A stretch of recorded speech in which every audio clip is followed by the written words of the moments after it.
Hey guys, tonight we're drifting quietly backward through the centuries into the dim, lab-lit streets of ancient Rome, where the ordinary was often deeply strange. We'll wander gently through customs the Romans found perfectly normal, the sort of things that might make a modern person blink, then politely look away. If you genuinely enjoy what I do here, you might like and subscribe, but only if you truly do. Never out of mere obligation or politeness. And a soft thank you to the kind listener who suggested this particular journey into Rome. You know exactly who you are, and I am grateful. A small note before we begin. The channel is now on Spotify, so if you'd rather listen there, the link is waiting quietly in the description. So now, dim the lights, perhaps switch on a gentle fan, get yourself comfortable, and pull your blanket up softly around your shoulders. Let your breathing slow, let the day loosen its grip, and let my voice carry you somewhere far older and far stranger than the room you lie in. Let's pause for just a second, and let me ask you a few small things you may never have thought to wonder about ancient Rome. Have you ever wondered how a Roman family washed when bathing was something done together in vast warm halls full of strangers and steam? Have you wondered what they ate, reclining sideways on couches, dipping their bread into a salty fish sauce they adored beyond all reason? Have you wondered how they shared a public toilet, sitting in a long, companionable row with a single damp sponge passed cheerfully between them? Have you wondered what gods watched over their homes, small clay figures tucked in a corner shrine, fed and thanked at every meal? Have you wondered how they read the future in the flight of birds across the morning sky before deciding whether to act at all? And have you wondered who truly held power inside the home, where one man's word over his whole household was very nearly absolute? Hold those quiet questions loosely in your mind and let me carry you across the centuries to find their answers for yourself. Congratulations! You've just woken up in ancient Rome, in the warm reign of the early emperors, some 19 centuries before your own quiet bed. A woolen toga waits folded on a stool, an oil lamp gutters low beside you, and somewhere below the street is already stirring good luck. So rise gently with me now, step out into the ancient morning, and let us begin with the strange, ordinary business of simply staying clean. Let us turn gently to the moment of waking, not in your own soft bed, but high up in a crowded apartment block in ancient Rome. The Romans had a name for these towering buildings, the insula, meaning an island, and an island is rather what each one felt like. Picture then that you are a tenant somewhere near the top, where the rents were cheapest, the stairs were longest, and the air was thinnest. The ground floor below you belonged to the comfortable, the shops and the better rooms, while the poor were sent climbing ever higher. You wake because there is no curtain thick enough, no shutter snug enough, to keep the first grey light from finding the gaps in the wall. Glass in windows was a luxury for the wealthy, so your one small opening is closed only by a wooden shutter or by nothing at all. And so the cold comes in, and the noise comes in, and the smell of the street comes in, all of it arriving together as the city stirs. You lie a moment on your thin mattress, stuffed with straw or reeds, set upon a simple frame or laid plainly on the floor. There is no soft duvet over you, only a rough woolen blanket and your folded cloak, the same cloak you will wear out into the day. The room itself is small, perhaps a single chamber, where a whole family sleeps and wakes and leaves its crowded life together. Above you the ceiling is low, the beams are close, and the floor beneath your feet is the very ceiling of the family below. You can hear them already, those neighbors below, their voices rising muffled through the boards as if the building itself were murmuring. For these were buildings thrown up quickly and cheaply, the walls thin, the timbers many, the corners cut by landlords hungry for rent. The Romans knew their towers leaned and groaned, and there were real laws limiting how high a builder might dare to raise them. For all their genius with stone and arch, the highest floors were the most fragile, and the people up there knew it in their bones. So when you wake, somewhere beneath the ordinary aches, there sits a quiet, patient awareness that your home is not entirely to be trusted. You rise and your bare feet meet a floor that is cold and perhaps a little uneven, the boards complaining gently at your weight. There is no kitchen up here, no hearth of your own, for an open fire so high in a timber building was a danger too great to allow. So you will not wake to the warmth of your own fire, nor the smell of your own bread, only the borrowed smells drifting up the stairwell. For your cooking, if you cook at all, you must go down to the street, to the little food stalls the Romans loved so dearly. These were the thermopolia, counters open to the road, where the poor of the city bought their hot meals ready-made. And so the smell of porridge and lentils and warm wine rises to you now, a small mercy threading up through the cold morning air. You reach for water, but there is no tap upon your wall, no pipe that climbs so high, for the great aqueducts serve the streets below. The clean water of Rome flowed to public fountains and to the homes of the rich, but rarely climbed to a poor man's upper room. So your morning will include a long climb down with an empty jug and a longer climb back up again, the water heavy upon your arm. This is the quiet arithmetic of living high and living poor, that every comfort below must be carried by hand all the way up. And there is the other matter, the one we speak of softly, for there was no private room of ease in your little chamber at all. Some kept a clay pot for the night to be emptied later, and there were public latrines down in the streets for the daytime. Those public latrines were shared openly, a long bench of stone seats where strangers sat together and thought nothing of it at all. And there, kept in a channel of running water, was the sponge upon a stick, the tessorium shared by all who came and went.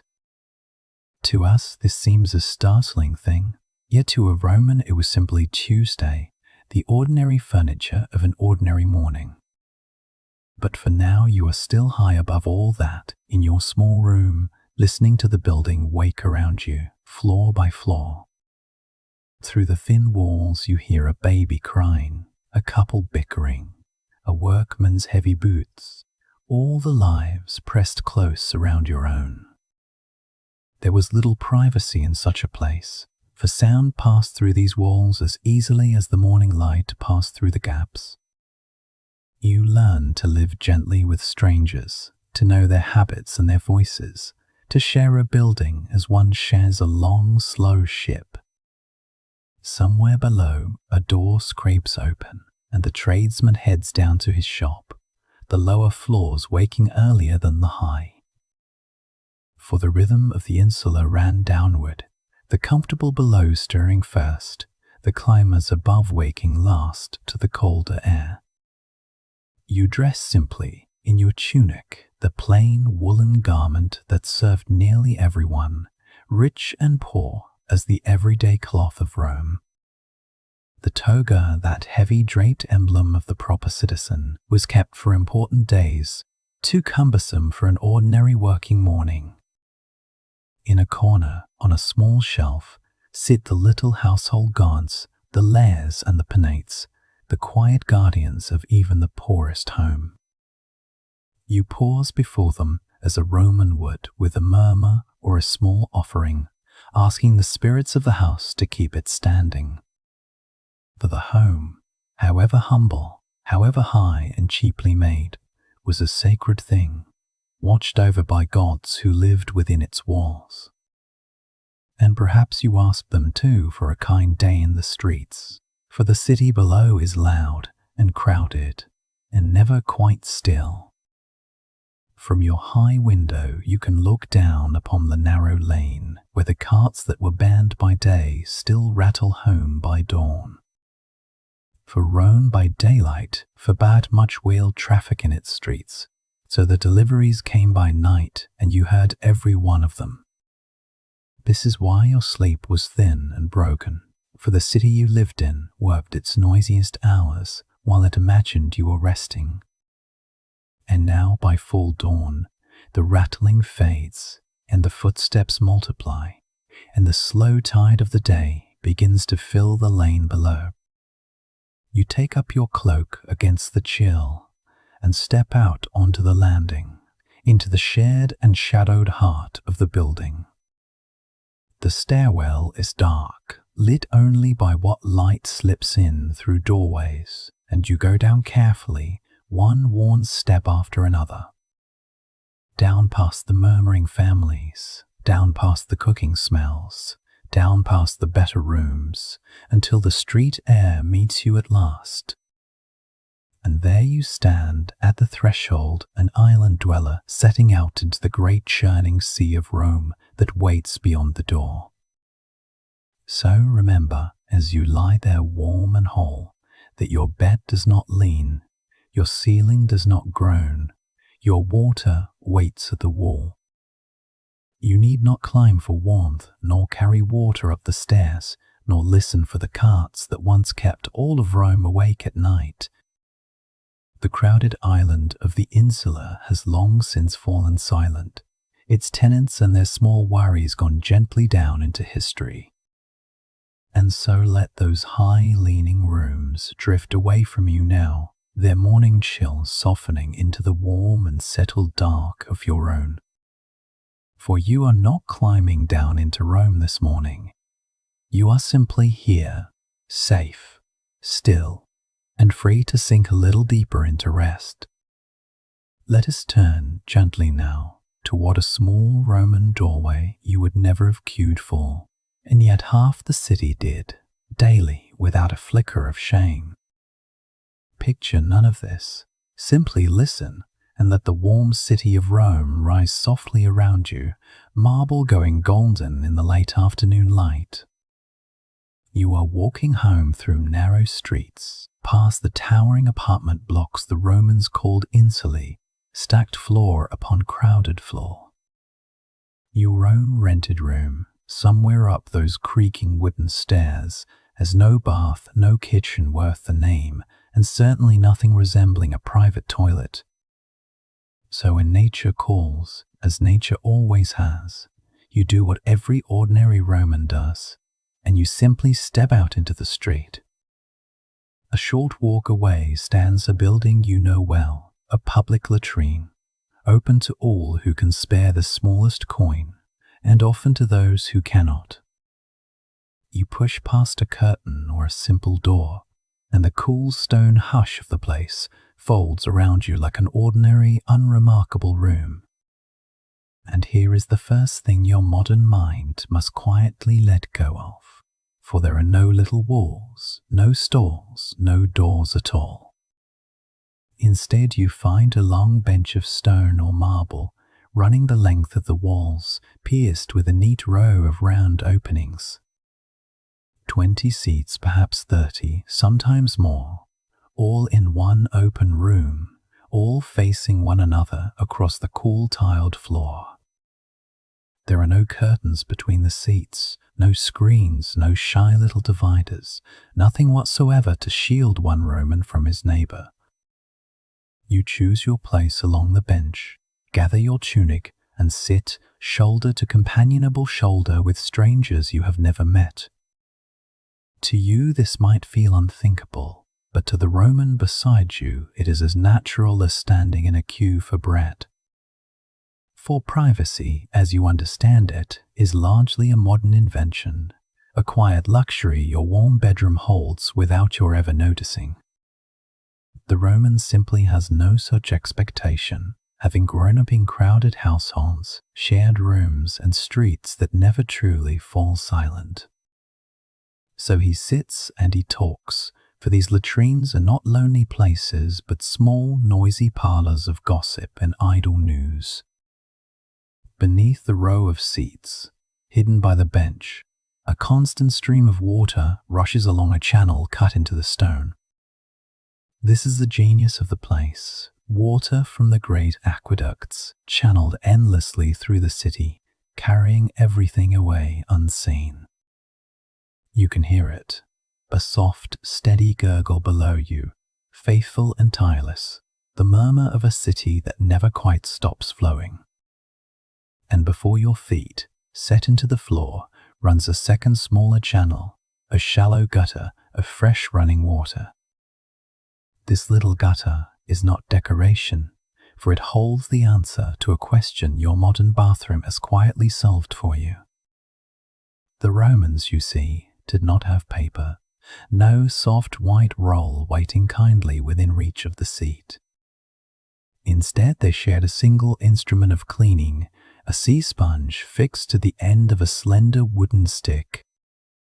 This humble tool had a name, the tussorium, and he lived in the latrine, waiting in that gutter of running water. When you have finished, you reach down, take up the sponge upon its stick, and rinse it briefly in the flowing gutter. Then you use it, as everyone before you has used it, and as everyone after you will use it that same day. For the tussorium is not yours alone, but shared, passed silently from neighbor to neighbor along the whole length of the bench. When you are done, you rinse it once more and set it back into the gutter, ready for the next pair of hands. The running water does the cleaning, or so the Romans trusted, and being a practical people, they thought no more about it. In some latrines, mind you, a small bowl of water with vinegar or salt stood near, into which the sponge was dipped. It was their gesture toward cleanliness, a careful little ritual, though germs of course were a notion 17 centuries from being born. And so you sit, you talk, you share the sponge, and none of it strikes a single Roman as remarkable in the least. The grandest of these latrines were rather beautiful, you must understand, far finer than the plain word might lead you to expect. Floors of patterned mosaic, walls of cool painted plaster, niches holding little statues of gods who watched over the room. In the finest of them, a small fountain might play in the center, its soft splashing mingling with the murmur of talk. The Romans even had a goddess for such places, Fortuna, mistress of luck, whose little image might smile down upon the seated crowd.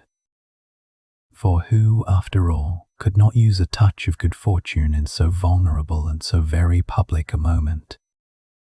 You might come here not only from need, but to pass the time, to hear the latest rumor, to escape your cramped little room.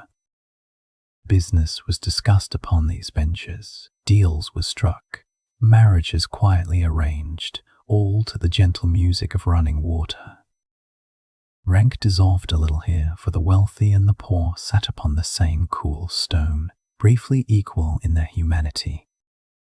Though the truly rich, it is fair to say, often had a private latrine at home, a small luxury much envied.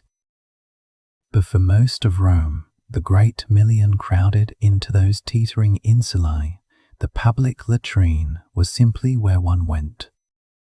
And so the most private act a body performs became, in Rome, one of the most companionable, sociable, and shared. Let that thought settle softly over you. The strangeness and the ordinariness of it, two things the past so often holds at once. There were dangers down in those dark channels too, though the Romans seldom dwelt upon them as they sat above. Methane gathered in the depths and could, on rare and unlucky days, flare into sudden flame, which is why those little statues prayed. Small creatures lived in the warm dark below as well, and now and then ventured up through the open holes, unwelcome and unbidden. Yet the Roman, ever practical, simply lived alongside these inconveniences as you live alongside the rattle of pipes within your walls. For the great latrines of Rome were, despite it all, a marvel, fed and flushed by water carried for many miles.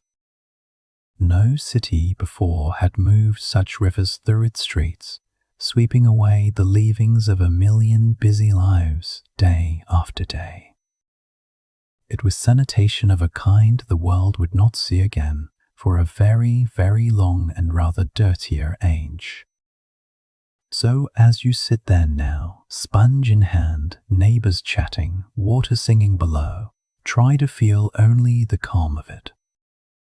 The Romans were not disturbed, for this was their whole world, the only one they knew, and they wore it with easy grace. And presently you rise, settle your tunic, rinse the little sponge one final time, and set it back for the next quiet soul. You step back out into the Roman dusk, the streets cooling, the lamps beginning, the whole vast city breathing softly around you. And tonight, when you drift toward your own warm bed behind your own quiet door, perhaps you will be a little more grateful for it. For privacy, that soft and silent luxury, was a thing the great city of Rome simply did without and never seemed to miss. Let us turn gently now away from the noise of the street and follow an ordinary Roman as the afternoon softens toward the hour of the bath. For in this world there is no bath waiting at home, no warm tap you may turn with a sleepy hand, only the great public baths across the city. These are the thermae, the heated bathing holes, and almost everyone goes to them, the senator and the porter, the merchant and the freed slave alike. So you gather a small bundle, a fresh tunic, a flask of oil, and a curved metal blade, and you step out into the cooling air. The bath does not open at dawn, you understand, for the morning belongs to work, and the long lazy soak is the reward that waits at the day's far end. You arrive to a building far grander than its purpose, with marble underfoot, vaulted ceilings overhead, and the gentle echo of water moving somewhere unseen. At the door you pay a coin so small it would shame a beggar, for the baths are meant for all, and the price is kept kindly low. Beyond lies a changing room lined with little stone niches, and here you fold away your clothes and surrender them to the day. There are no lockers, no keys, only a hired slave who watches the heaped tunics, though everyone knows that thieves still slip among the niches. You leave your sandals and your tunic, and you step, bare and unhurried, into the warm embrace of the rooms ahead. The first room is gently warm, the tepidarium, a place to let the body soften and the chill of the street slowly leave your skin. Beneath your feet the floor itself is warm, for the Romans heat these halls with fire that flows in hidden spaces under the stones. This clever heating is called the hypocaust, where a furnace tended by slaves sends warmth through hollow floors and into the very walls. You linger here, breathing slow, letting the warmth seep inward, until your shoulders loosen and the city's hard edges begin to blur. Then onward to the hot room, the caldarium, where the air is thick and heavy and the heat presses against you like a kind hand. Here a great basin of hot water steams beneath a high window, and bathers lower themselves in with small sighs of surrender. The steam rises and clings to the marble, and beads of warm water gather on the ceiling and fall, now and then like a slow indoor rain. Now comes the heart of the ritual, the part that may seem strange to you, who who reach so easily for soap and a gentle wash of foam. For the Romans have no soap as you know it, no lather, no bottle, only oil and the blade, and a practiced steady hand.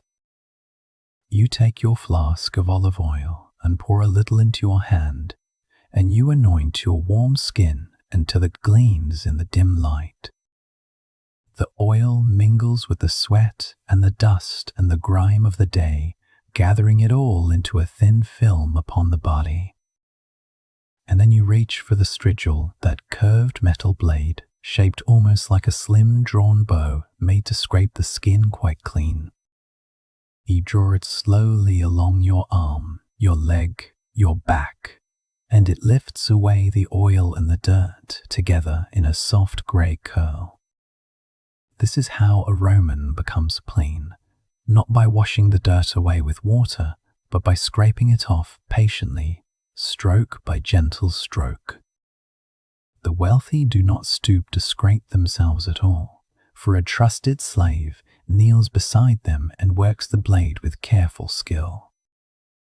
And what is scraped away, this paste of oil and sweat and grime, is not always simply thrown aside as you might expect. For there is a belief, strange to our ears, that the sweat of a famous fighter holds power, and so it is gathered and sold. The scrapings from the bodies of gladiators are scraped into little pots and sold as ointment, for love, for vigor, for aching skin. You need not picture this too closely. Simply rest in the knowing that the past valued odd remedies and meant no harm by them. When the scraping is done, you rinse in warm water, and the oil and the day goes swirling away down a marble channel. Your skin by now is smooth and supple, lightly perfumed by the oil, and softer perhaps than any rough soap would leave it. And remember, all of this unfolds in no silence, for the baths are loud, alive, the busy heart of the whole city's leisure. Voices rise and fall against the marble, laughter, the slap of a masseur's hands, and the small grunts of men at exercise nearby. For the Thermae are far more than a place to wash. They are a club, a gymnasium, a garden, a market, a meeting hall, all in one. Before the bath, some go out to the open yard, the palestra, to throw a ball, to wrestle, to lift weights, to warm the blood. You might hear, from the floor above, the heavy thud of a man hurling lead weights and the grunt that follows each weary lift. And then the splash and gasp of a swimmer plunging into the cold pool and the shrill cry of the man selling sausages by the door. There are vendors weaving through it all, hawking little cakes, drinks and warm snacks, their voices threading through the steam and the chatter. One writer of the age complained that he lodged above a bathhouse and could find no peace amid the endless glorious din. So if you imagined a quiet candlelit soak, let that picture gently dissolve, for the Roman bath is closer to a cheerful, echoing fair. After the heat and the scraping and the warm pool, you make your way at last to the cold room, the frigidarium. Here waits a deep cold plunge, and you brace yourself and step down into water that snatches the breath clean out of your chest. The cold closes the warm and open skin, quickens the blood, and sends you out feeling sharp and new, tingling and wide awake. This careful journey from warm to hot to cold is no accident, but an order followed faithfully, the same in every bath across the empire. And the same heated halls served Roman towns from the misted hills of Britain to the dry edges of the African sands. Among the rich, there were even mixed bathing hours, men and women together, until emperors frowned and set the sexes their separate times. More often, the women had the baths in the morning and the men in the afternoon, or the wealthier homes built two halls side by side. children came too, and the old, the sick seeking the soothing heat, and friends who came simply to talk the long hours away.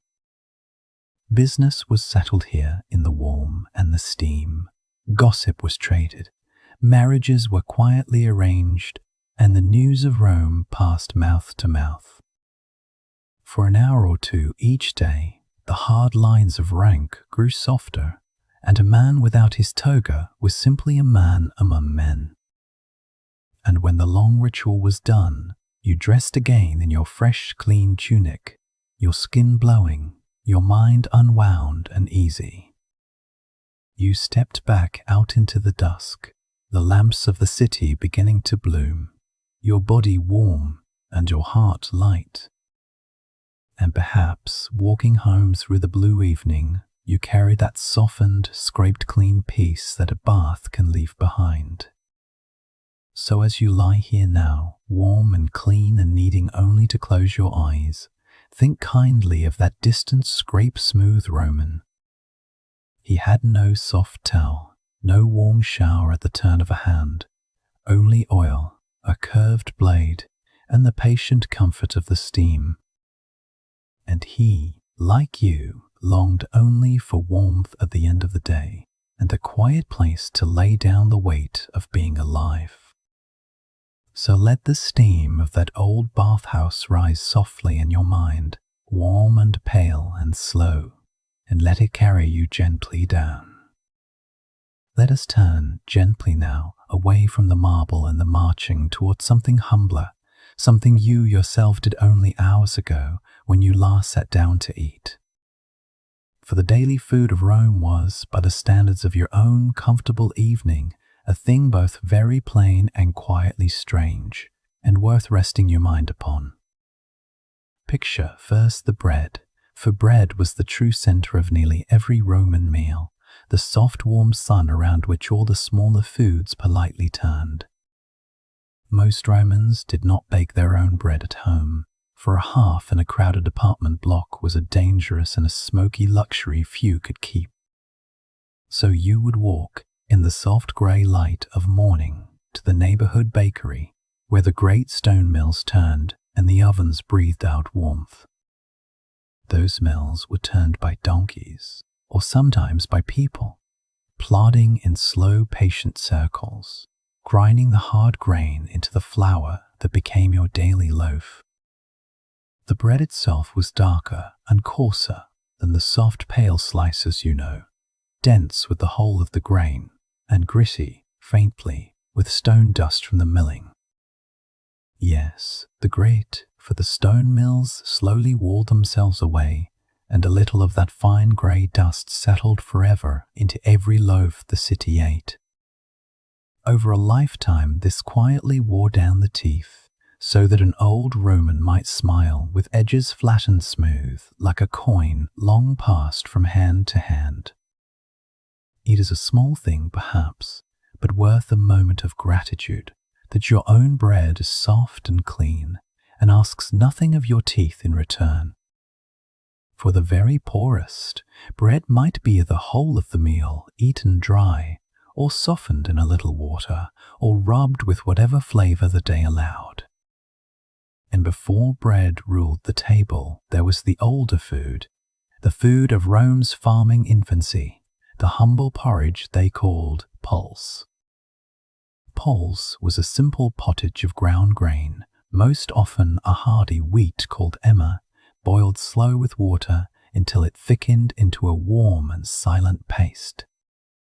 For centuries, this grey porridge was so central to Roman life that other peoples mockingly called the Romans the porridge eaters, and the name was not entirely unfair. The soldier ate pulse before his march, the farmer ate pulse before his field, and the child grew up on pulse, knowing little else and missing nothing. You might find it dull, this endless grey porridge, and you would not be wrong, yet there is a deep comfort in food that simply, faithfully fills. Into the pulse a Roman would stir whatever small riches the day offered, perhaps a little cheese, perhaps an egg, perhaps a handful of cooked beans or lentils. And in the better days, a richer porridge might carry honey through it, or be poured warm over fruit, becoming almost a gentle pudding for the evening. So you see the rhythm of it, the grain in the loaf and the grain in the bowl, the same patient field feeding the city in two quiet shapes.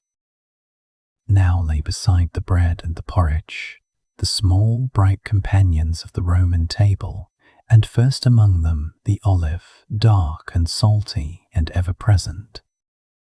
Olives grew across the Roman world in silver-leaved groves, and the people ate them by the handful, cured in brine until their bitterness softened into something rich. But the greater gift of the olive was its oil, pressed golden green from the crushed fruit and poured into nearly every dish a Roman ever cooked. Olive oil was the butter and the lamp oil and the medicine of Rome all at once, lighting the rooms by night and soothing the skin after the baths. A meal without olive oil was scarcely a meal at all, and the poor measured their poverty partly by how little of it they could afford to use. Alongside the olives sat the beans and the lentils and the chickpeas, the steady, humble vegetables that filled out the meals of ordinary people. Cabbage, too, the Romans loved almost absurdly, treating it as a near magical vegetable, good for the body and good for the spirit and good for nearly any ailment. Fruit came as the day and the season allowed, the fig especially, sweet and soft, eaten fresh in summer and dried for the long, quiet months of winter. Grapes, too, eaten by the handful or pressed for wine, and apples and pears and the dark sweetness of dates, carried in from the warm southern shores. Meat, you may be surprised to learn, was not the daily center of the plate, but a rarer pleasure, tied often to festival and sacrifice and the favor of the gods. When an animal was offered to the gods, the people would share in the meat afterward, so that a holy day was also, quietly, a rare and welcome meal. For most days, though, the ordinary Roman was content with bread and oil and olives and beans, and the small salty miracle we must now finally speak of. For now we come to garum, the famous fermented fish sauce, the beloved and faintly alarming flavor that the Romans poured over very nearly everything they ate. Garum was made, and here you must keep your modern comfort firmly in mind, from fish left to ferment slowly in salt beneath the warm Mediterranean sun. The small fish and the inner parts of larger fish were salted heavily and laid in great open vats, and then simply left to the long patient work of time. Over weeks, sometimes months, the salt and the sun broke the fish slowly down, until the whole rich mixture had become a clear and pungent amber liquid. That clear, strained liquid was the garum, prized and bottled, while the thicker leftover paste, called alec, was sold cheaply to the poor as a humbler flavor. The smell of the making was, by every honest account, tremendous, so much so that producing garum within the city walls was sometimes simply forbidden. And yet, and this is the strange and lovely part, the finished sauce did not taste of rot, but of deep salt and savor, of something rich and wholly satisfying. It carried the flavor we now call savory, that deep round fullness on the tongue, the very thing your modern fish sauces and salty pastes still chase today. The Romans poured garum over their porridge, over their vegetables, over their meat and their eggs, and stirred it into their wine, and even, on occasion, their sweets. It was salt and seasoning and sauce all in one little flask, and a household without it felt much as your own table might feel with no salt at all. The finest garum, made from particular fish by particular makers, grew astonishingly costly, a luxury whose price could rival the rarest perfumes of the age. A wealthy host might boast of his garum as a wine lover today, boasts of a vintage, naming its origin, savoring its strength, pouring it with a careful pride. And the very poorest, who could never dream of the fine sauce, may do with the cheap leftover paste, that they too might taste a little of that deep savor. So the same strange ferment ran through every layer of the city, from the senator's couch to the laborer's stool, binding rich and poor in one shared salty taste. Now picture the ordinary day arranging itself around these foods, for the Roman meals were spaced quite unlike your own, and gentler on the morning than you might guess. The morning meal was a small and quiet thing, often only bread, perhaps dipped in a little wine, perhaps with a few olives, eaten without ceremonial fuss. At midday came another light meal, cold and simple, leftover bread and cheese and fruit, eaten standing or walking, much as you might snatch a bite between your tasks. The true meal of the day came in the later afternoon, the cena when the household gathered and the food at last grew generous and warm and unhurried. For the wealthy, this evening meal could swell into the great reclining banquet, the convivium, where guests lay upon couches and ate slowly through the easy hours. They reclined upon their left elbows. You may find this charming, eating with the right hand, for to sit upright at a fine meal seemed almost rudely brisk. There were no forks upon those tables, only fingers and spoons and small knives, and the food was prepared in pieces, gentle enough to be lifted by hand. And over all of it, the bread and the beans, the eggs and the greens, the roasted meat and the careful sauces, fell the dark amber rain of the garum. So when you next lift something soft and clean and faintly sweet to your own quiet lips, you might spare a small kind thought for that older, saltier table. For their porridge was grey, and their bread was gritty, and their beloved sauce was, by any measure, born of rot, and yet they ate and lived and were content. And there is a soft comfort in that thought, that across all the long centuries between, the simple wish has never changed, only to be warm and fed and at ease. Let us turn gently to the matter of wine, and to the long reclining supper the Romans called the convivium, which simply meant a living together for the evening. Picture yourself, for a little while, as a guest expected at such a gathering, arriving as the day cools and the city's heat begins to loosen its grip. You would not, as you might tonight, pull a chair up to a table and sit upright with your plate before you and your back held straight. Instead, you would lie down, propped on your left elbow, upon a broad couch, your legs stretched out behind you, your right hand left free for the food. 3 such couches were ranged around a central table in a shape like a horseshoe, and the room that held them took its name from that arrangement, the triclinium. Each couch held 3 diners, so 9 was the comfortable number, a gathering small enough that every voice could be heard across the warm and lamplit room. Where you reclined was no small thing, for the places upon the couches were ranked, and a clever host seated each guest according to his standing. The most honored seat had its own quiet name, and to be placed there was to be told without a single word that you mattered to your host.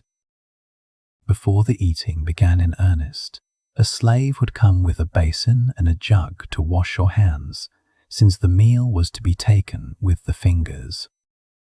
There were no forks laid out for you, and knives did the cutting in the kitchen, so your fingers and a flat spoon were the tools you had. And so we come gently to the wine, which was the warm heart of the whole long evening, and which the Romans treated with a particular and telling care.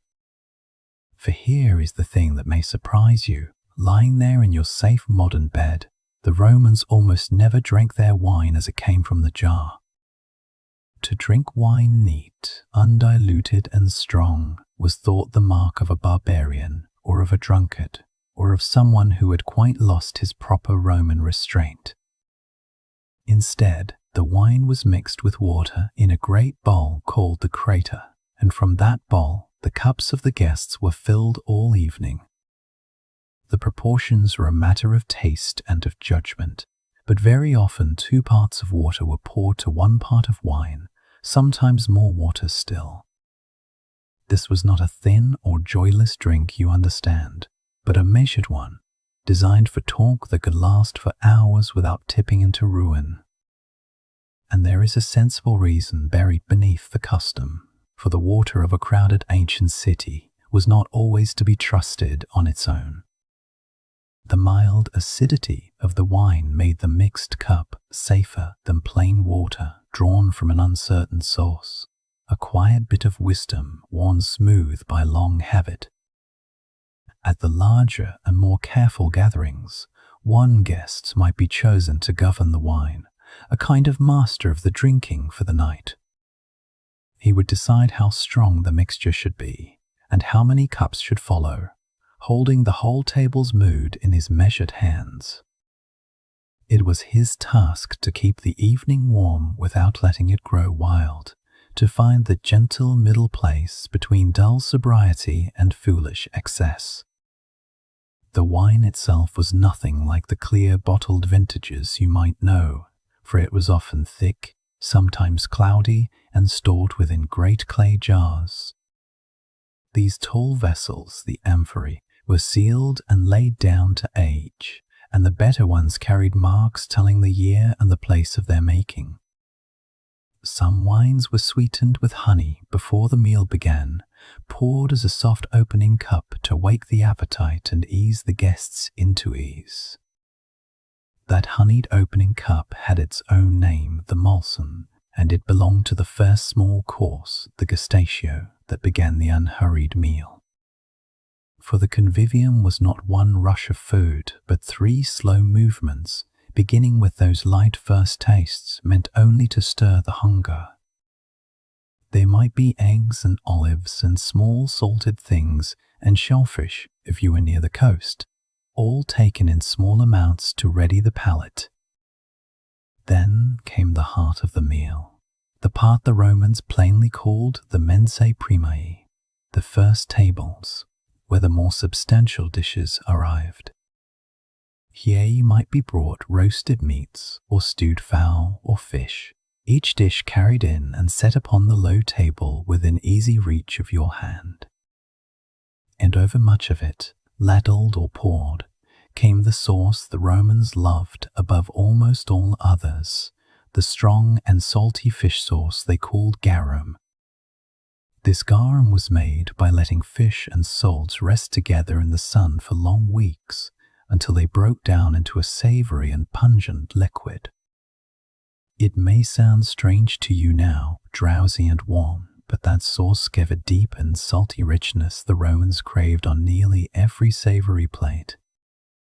All the while the cups were kept gently filled, the watered wine going round, the talk rising and falling like a tide. You need not fight.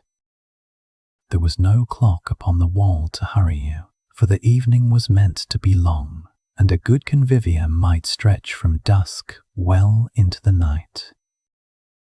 Lamps were trimmed and refilled as the hours passed, their small flames the only measure of how late the gentle hour had grown. Between the courses there might be entertainment of a soft and pleasant kind, a player upon the flute, or a reader, or a singer with a quiet voice. The grander the host, the grander the diversion, but even a modest household might manage a little music to carry the evening along. At last would come the third movement, the mensae secundae, the second tables, which were given over to sweeter and lighter things. Here you might be offered fruit and nuts and small honeyed cakes and figs and dates, if the season and the purse allowed for them. And here very often the more serious drinking truly began, The eating done, the cups now passing freely as the conversation deepened and slowed. This later part of the evening, the drinking and the talking after the food, the Romans borrowed from the Greeks and called the conversatio. Now the talk might wander into philosophy or poetry or the small affectionate gossip of friends, all loosened by the watered wine. Toasts were made, sometimes to the health of an absent friend, sometimes drinking a cup for each letter in a beloved name. You might, by the rules of the chosen master of the wine, be asked to drain your cup in one, or to sip it slowly through the talk. The Romans had a fond and rueful little phrase for honest talk loosened by wine, holding that truth swam somewhere in the cup. And so the watered wine did its quiet work, warming the words without in a well-run house, drowning them altogether in excess.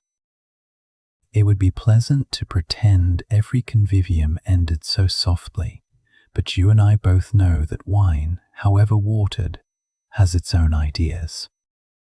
At the rougher gatherings, the careful mixing was forgotten, the cups grew stronger, and the dignified reclining slid towards something less composed.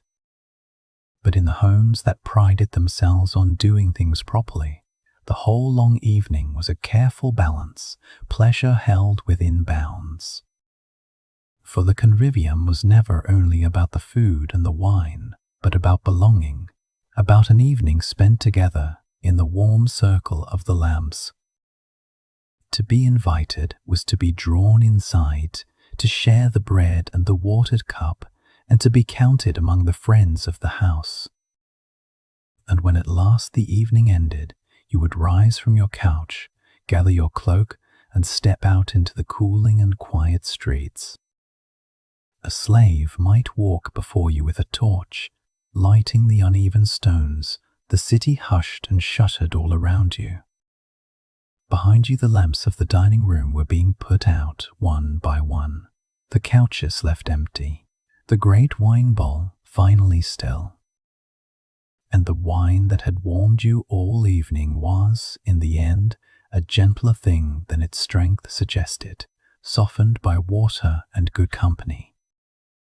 So let that be the thought you carry with you now, the long reclining supper, the measured cup, the warm and unhurried hours among friends. For you have no need to recline upon a couch tonight, nor to mix your cup with water drawn from a doubtful city well.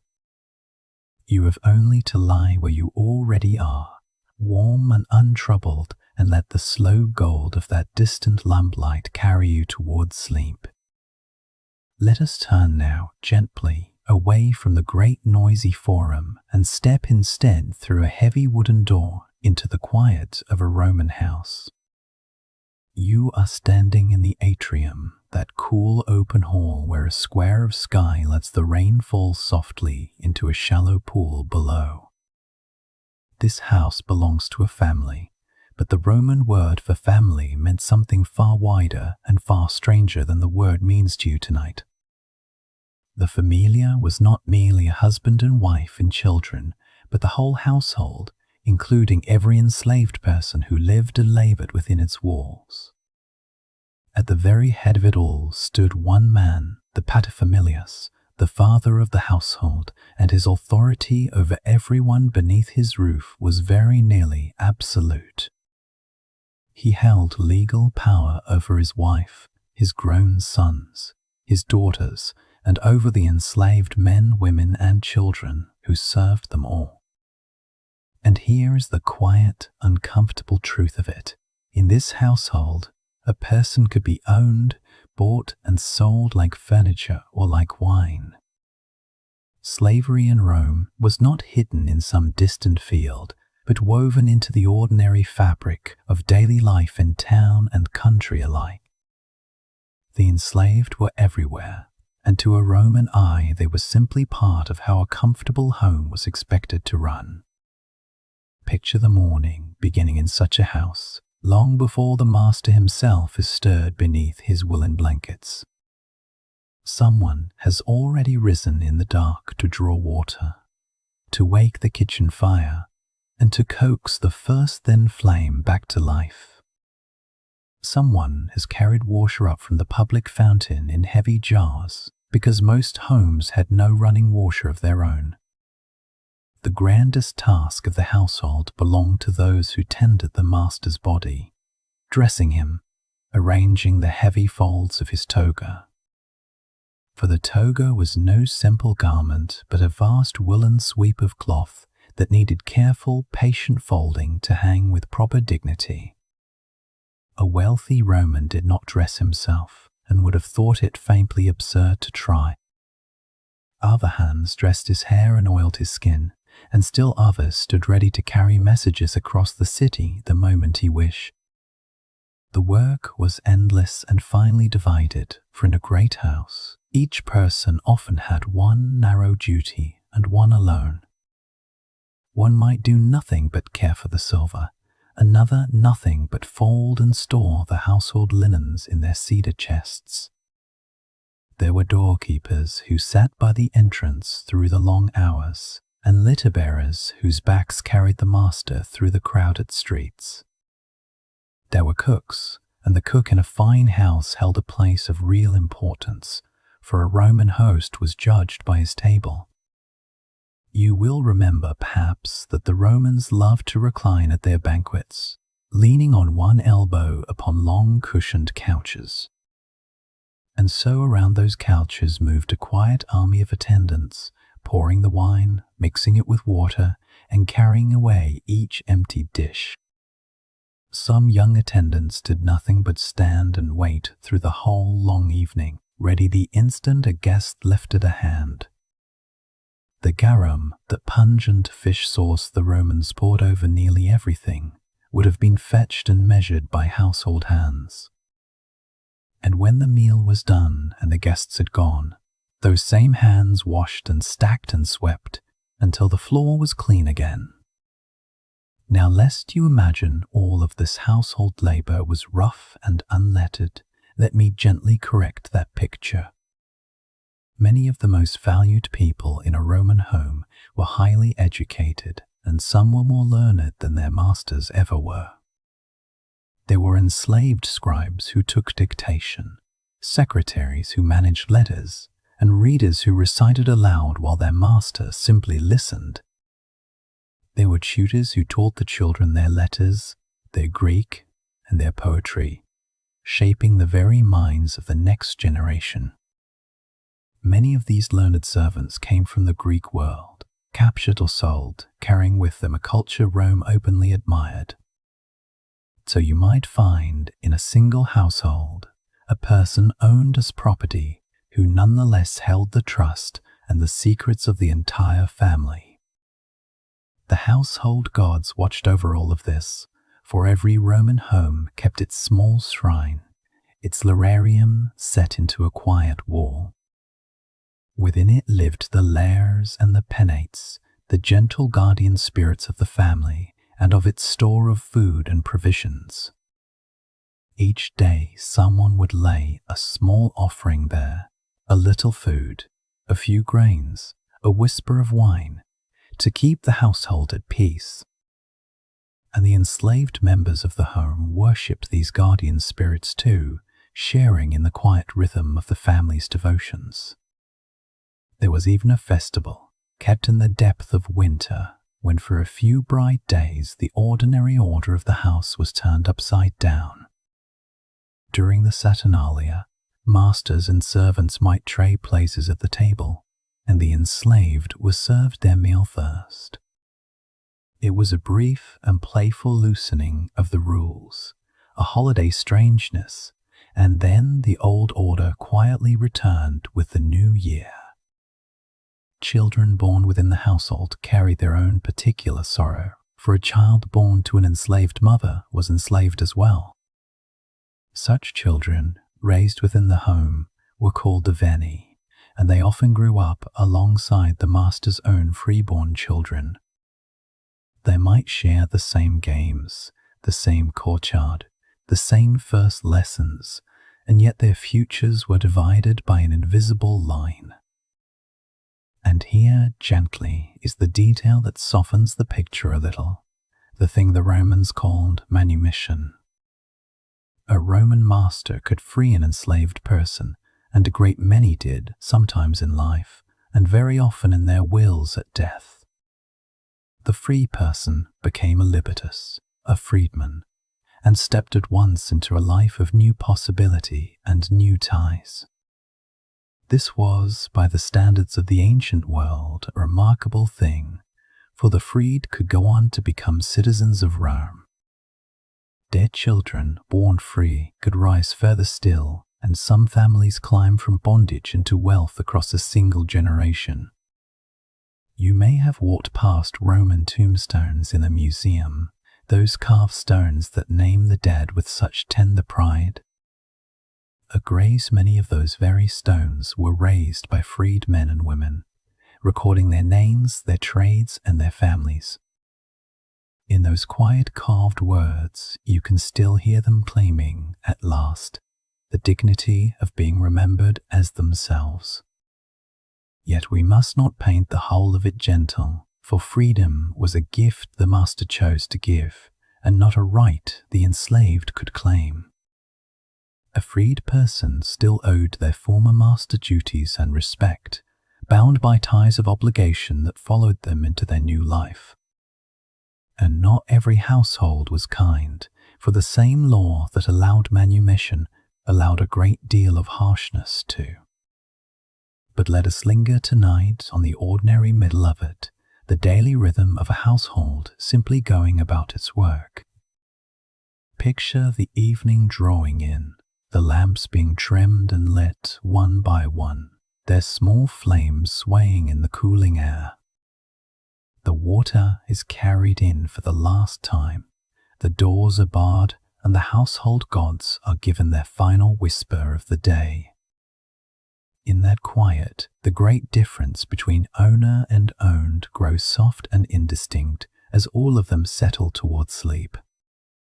And you, listening now, may feel a quiet gratitude that your own rest tonight is owed to no one, and owned by no one but yourself. So let the lamps of that old household burn down low in your mind, and let the whole familiar drift at last into the dark. Let us turn now, gently, away from the kitchens and the bathhouses, and out toward the great oval of the arena, where the whole city went to spend its idle afternoons. You need not picture anything frightening. Simply listen and let the ordinariness of it settle over you like a warm and slightly dusty blanket. For a Roman, a day at the games was not a rare horror, but a regular outing, as plain and expected as he might feel about a Saturday football match. You wake long sun a moon, in the talk in the street is all about the spectacle to come, the same way a town buzzes before a holiday. The games are often free, paid for by a rich man or magistrate, hoping to win the love of the crowd and a little glory besides.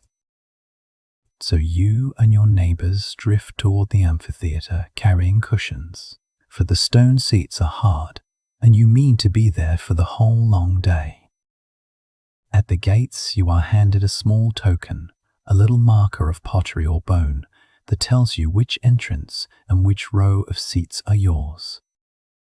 The Romans were marvelously organized about this, with numbered archways and tidy stairways, so that thousands could be seated without anyone trampling anyone else.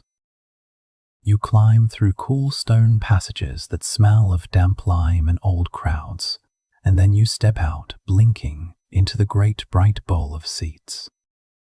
Your place is decided by who you are, for even here, at his leisure, a Roman could never quite escape the question of his rank. The senators sit lowest, in marble seats near the sand, wrapped in their broad-stripped togas, close enough to feel the heat rising from below. Above them sit the knights, and then the ordinary citizens in their plain wool, and higher still the freedmen, the poor, and at the very top the women. So the whole of Roman society was stacked there in a single curving wall of faces, a little model of the city, sorted neatly by birth. Over your head, on the hottest days, sailors hauled on ropes to stretch a great canvas awning across the open sky, throwing a soft and welcome shade. Imagine the sound of that enormous cloth shifting in the breeze, and the cool grey light it cast over thousands of upturned, patient faces. Hawkers move along the rows selling cushions and cheap wine, warm chickpeas and little cakes, calling their wares just as vendors do at any fair today. You buy something warm to hold, and you settle in, for the day has its own slow shape and will not be hurried along. The morning began, as a rule, not with anything fearsome at all, but with the hunts, a show of strange beasts brought from the edges of the empire. For most Romans, this was a kind of living encyclopedia, the only chance they would ever have to see a lion, an ostrich, or a great spotted leopard. Picture a city dweller who has never left the stink of his crowded streets, suddenly gazing upon a real elephant, vast and grey and slow. The handlers built little wooden hills and painted forests on the sand, so the beasts might move among something like the wild places they came from. There were tame tricks too, bears taught to dance, big cats made to draw little chariots, and creatures that seemed to bow to the delighted crowd. By the middle of the day, the great mass of people grew hungry, and many drifted home or out to the shaded porticos to eat their bread. And so the day in the arena was, for hour upon hour, simply a long and sociable picnic, sun and shade, gossip and snacks, exactly as you might spend a fair. You meet the people you know, you trade the news of the street, you complain about the price of the wine, and you doze a little in the warmth. The fighters themselves, the men of the sand, were a strange and admired sort, neither wholly despised nor wholly free, somewhere all their own. Most belonged to a school, a kind of barracks where they trained each day with wooden weapons, ate carefully chosen food, and were tended by their own doctors. They ate so much barley and bean porridge that people nicknamed them the barley men, and the heavy diet padded them with protective fat and muscle. Each kind of fighter wore his own outfit, like the pieces of a familiar game, so the crowd could tell at a glance who was who. One carried a net and a long three-pronged spear, light on his feet, trusting to speed and a quick cast to tangle his opponent. Another came heavy with a broad shield, a stout helmet crested like a fish, and a short sword, slow and solid as a walking fortress.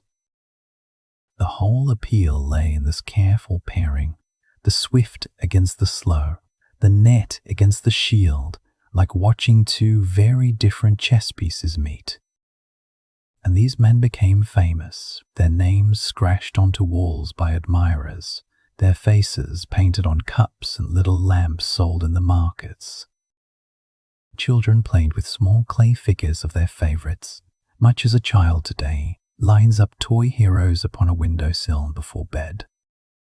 You would hear arguments in the bathhouse over whose champion was the bolder, the steadier, the more graceful in the way he carried his shield. For the contests, you must understand, were as much about skill and showmanship as anything, a display of training, nerve, and beautiful, practiced movement. A clumsy or cowardly performance was booed, while a clever feint or a well-timed turn drew a roar of approving applause across the bowl. The referee walked the sand throughout, a man with a long staff who could pause the contest, separate the fighters, and enforce the rules. Yes, there were rules, and judges, and a careful etiquette, so that what seems wild to us was in truth a hedged and regulated sport. Musicians played throughout from a raised platform, a water organ wheezing its strange notes, horns and pipes marking the rises and falls of the action. So the air was never silent, but filled with music and murmur, the way a modern stadium hums with its anthems and its restless, waiting crowd. When a fighter was beaten but had fought with honor, he could raise a finger and ask for mercy, and very often mercy was granted. For a skilled fighter was costly to train and replace, and a sensible sponsor preferred his champions kept whole, to fight again another bright afternoon. The crowd would call out their wish, and the man who paid for the games would read the mood and signal his decision to the waiting sand. A great champion might, after years upon the sand, be granted a wooden practice sword, the token of his freedom, and walk away to ordinary life. Imagine him then, an old soldier of the arena, keeping a tavern or training the young, telling tales to anyone who would buy him a cup of wine. Between the bouts came lighter things, jugglers and acrobats, mock fights with blunted weapons, and clever little plays to make the whole crowd laugh. Lots were drawn, and lucky tokens tossed up into the seats, each one good for a measure of grain, a length of cloth, or even a small purse of coins. So you might go to the games and come home not only entertained but richer, clutching at token that promised you a sack of free wheat. For the emperors knew that a fed and happy crowd was a peaceful one, and the games were as much about feeding contentment as filling the long hours. As the afternoon wore on and the shadows lengthened across the sand, the great crowd grew drowsy and full, exactly as you are growing drowsy now. The awning sailors began to furl their canvas, the last vendors counted their coins, and the music softened toward its final fading notes.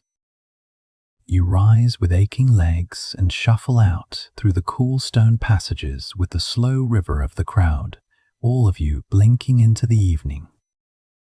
Outside, the streets fill with the ordinary noise of people heading home, comparing the day, arguing the bouts, looking for somewhere to eat. To them, none of this was monstrous. It was simply the day's amusement, as familiar and unremarkable as a trip to the theater is to you. And perhaps that is the gentlest and strangest truth of it. Not the spectacle itself, but how very ordinary the whole thing felt to those who lived it. For we are all shaped by the world we are handed, and the Romans simply went where everyone went, and called it, quite plainly, a good day out. So let the great bowl empty in your mind, the seats grow quiet, the awning folded away, and the sand swept smooth beneath a kind and darkening sky.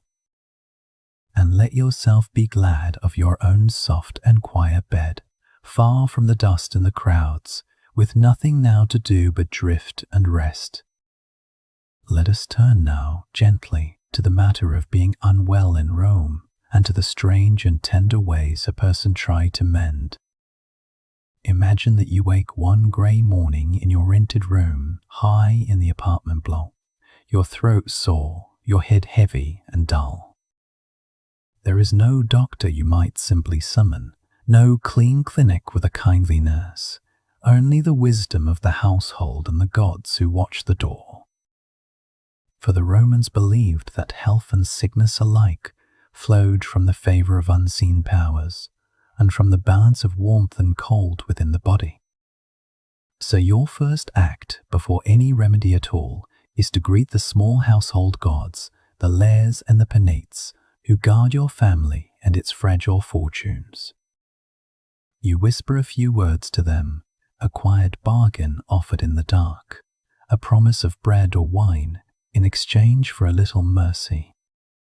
And around your neck, as around the necks of nearly everyone you know, hangs a small charm meant to keep harm gently at bay.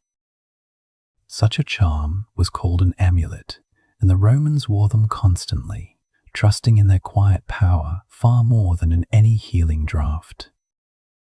A child especially would wear one, a little pouch or locket called a bulla, hung about the neck to shield the young from envy and from the evil eye.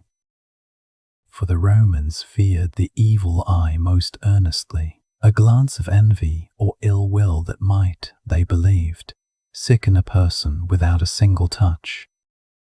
Against this unseen danger, they carved charms and painted symbols, small defiant shapes meant to startle the eye and turn its malice harmlessly away. Now picture none of this argued over, simply accepted the way you might pull on a warm coat against the cold without once doubting that it helps. Should the charm and the prayer not be enough, you would turn next to the remedies passed down within the household, mother to daughter, year to year. For most Romans never saw a trained physician at all, and trusted instead in cabbage, in honey, in herbs, and in the steady habits of home. The humble cabbage, above all, was held to be a cure for very nearly everything, eaten, mashed into poultices, or laid in soft leaves upon a wound. A respected old Roman once wrote at length on the cabbage, praising it as a marvel of healing, and many earnest households believed him completely. Honey, too, was spread upon cuts and sores, and in this the Romans were wiser than they knew, for honey does indeed slow the spread of corruption. They wrapped bread soaked in wine against an aching limb, and laid warm compresses, and trusted in the patient slow magic of rest and warmth. Yet alongside this gentle good sense ran remedies that would unsettle you now, cures drawn from creatures, from ash, and from the strangest leavings. For the Romans believed firmly that the qualities of a thing could pass into the body of whoever took it, and so the remedy might be unlovely indeed. Spiders were pressed against the brow to drive away fever, snails were swallowed for the stomach, and ashes of this or that were stirred into wine. The teeth of certain animals were tied with thread about an aching jaw, in the belief that strength of bite might lend strength against the pain. And for those who could afford it, the bodies of small creatures dried and powdered were sold by hopeful sellers as cures for almost any complaint. Much of this was useless, of course, and some of it surely did harm, yet it was offered with sincerity in the honest hope of giving comfort. There were trained physicians in Rome as well, many of them Greek, learned men who had studied the body and read the writings of the old masters. They spoke of the four humors, the fluids they believed governed health, and sought always to restore a lost balance between the warm and the cold. To this end, they would let blood from the unwell, opening a vein to draw off what they thought an excess, in the calm certainty that it would mend. And they kept boxes of bronze instruments, probes and scoops and tiny blades, tools so finely made that you would recognize their kin in any clinic today. For the surgeons of Rome could indeed do real and careful work, setting broken bones, drawing arrows, and stitching wounds with patience and skill. Yet even the cleverest physician carried his amulets and murmured his prayers, for medicine and superstition were never truly held apart. There was even a god of healing brought to Rome from the Greeks, and a great temple where the sick would come to sleep and to hope for a cure. There the unwell would lie down upon the floor of the sacred hall and wait through the night for the god to visit them within a dream. And in the morning the priest would help them read the dream, finding in its images the remedy the god was thought to have quietly revealed. Snakes lived within that temple, gentle and unfeared, for the serpent was the god's own creature, a symbol of renewal and of shedding the old. You may know that very serpent still, twined about a staff, the quiet sign you find upon the doorways and the ambulances of your own day. pilgrims who were healed or believed themselves healed would leave behind small models of the parts that had ailed them in grateful thanks. A little clay foot, a clay ear, a clay hand hung upon the temple wall, each one a silent record of a person's pain and their hope of release. And so the temple walls grew crowded with these humble tokens, a quiet gallery of suffering and of gratitude, gathered across the long years. Now consider how closely the Romans watched for omens whenever sickness came, reading meaning into the flight of birds and the look of the morning sky.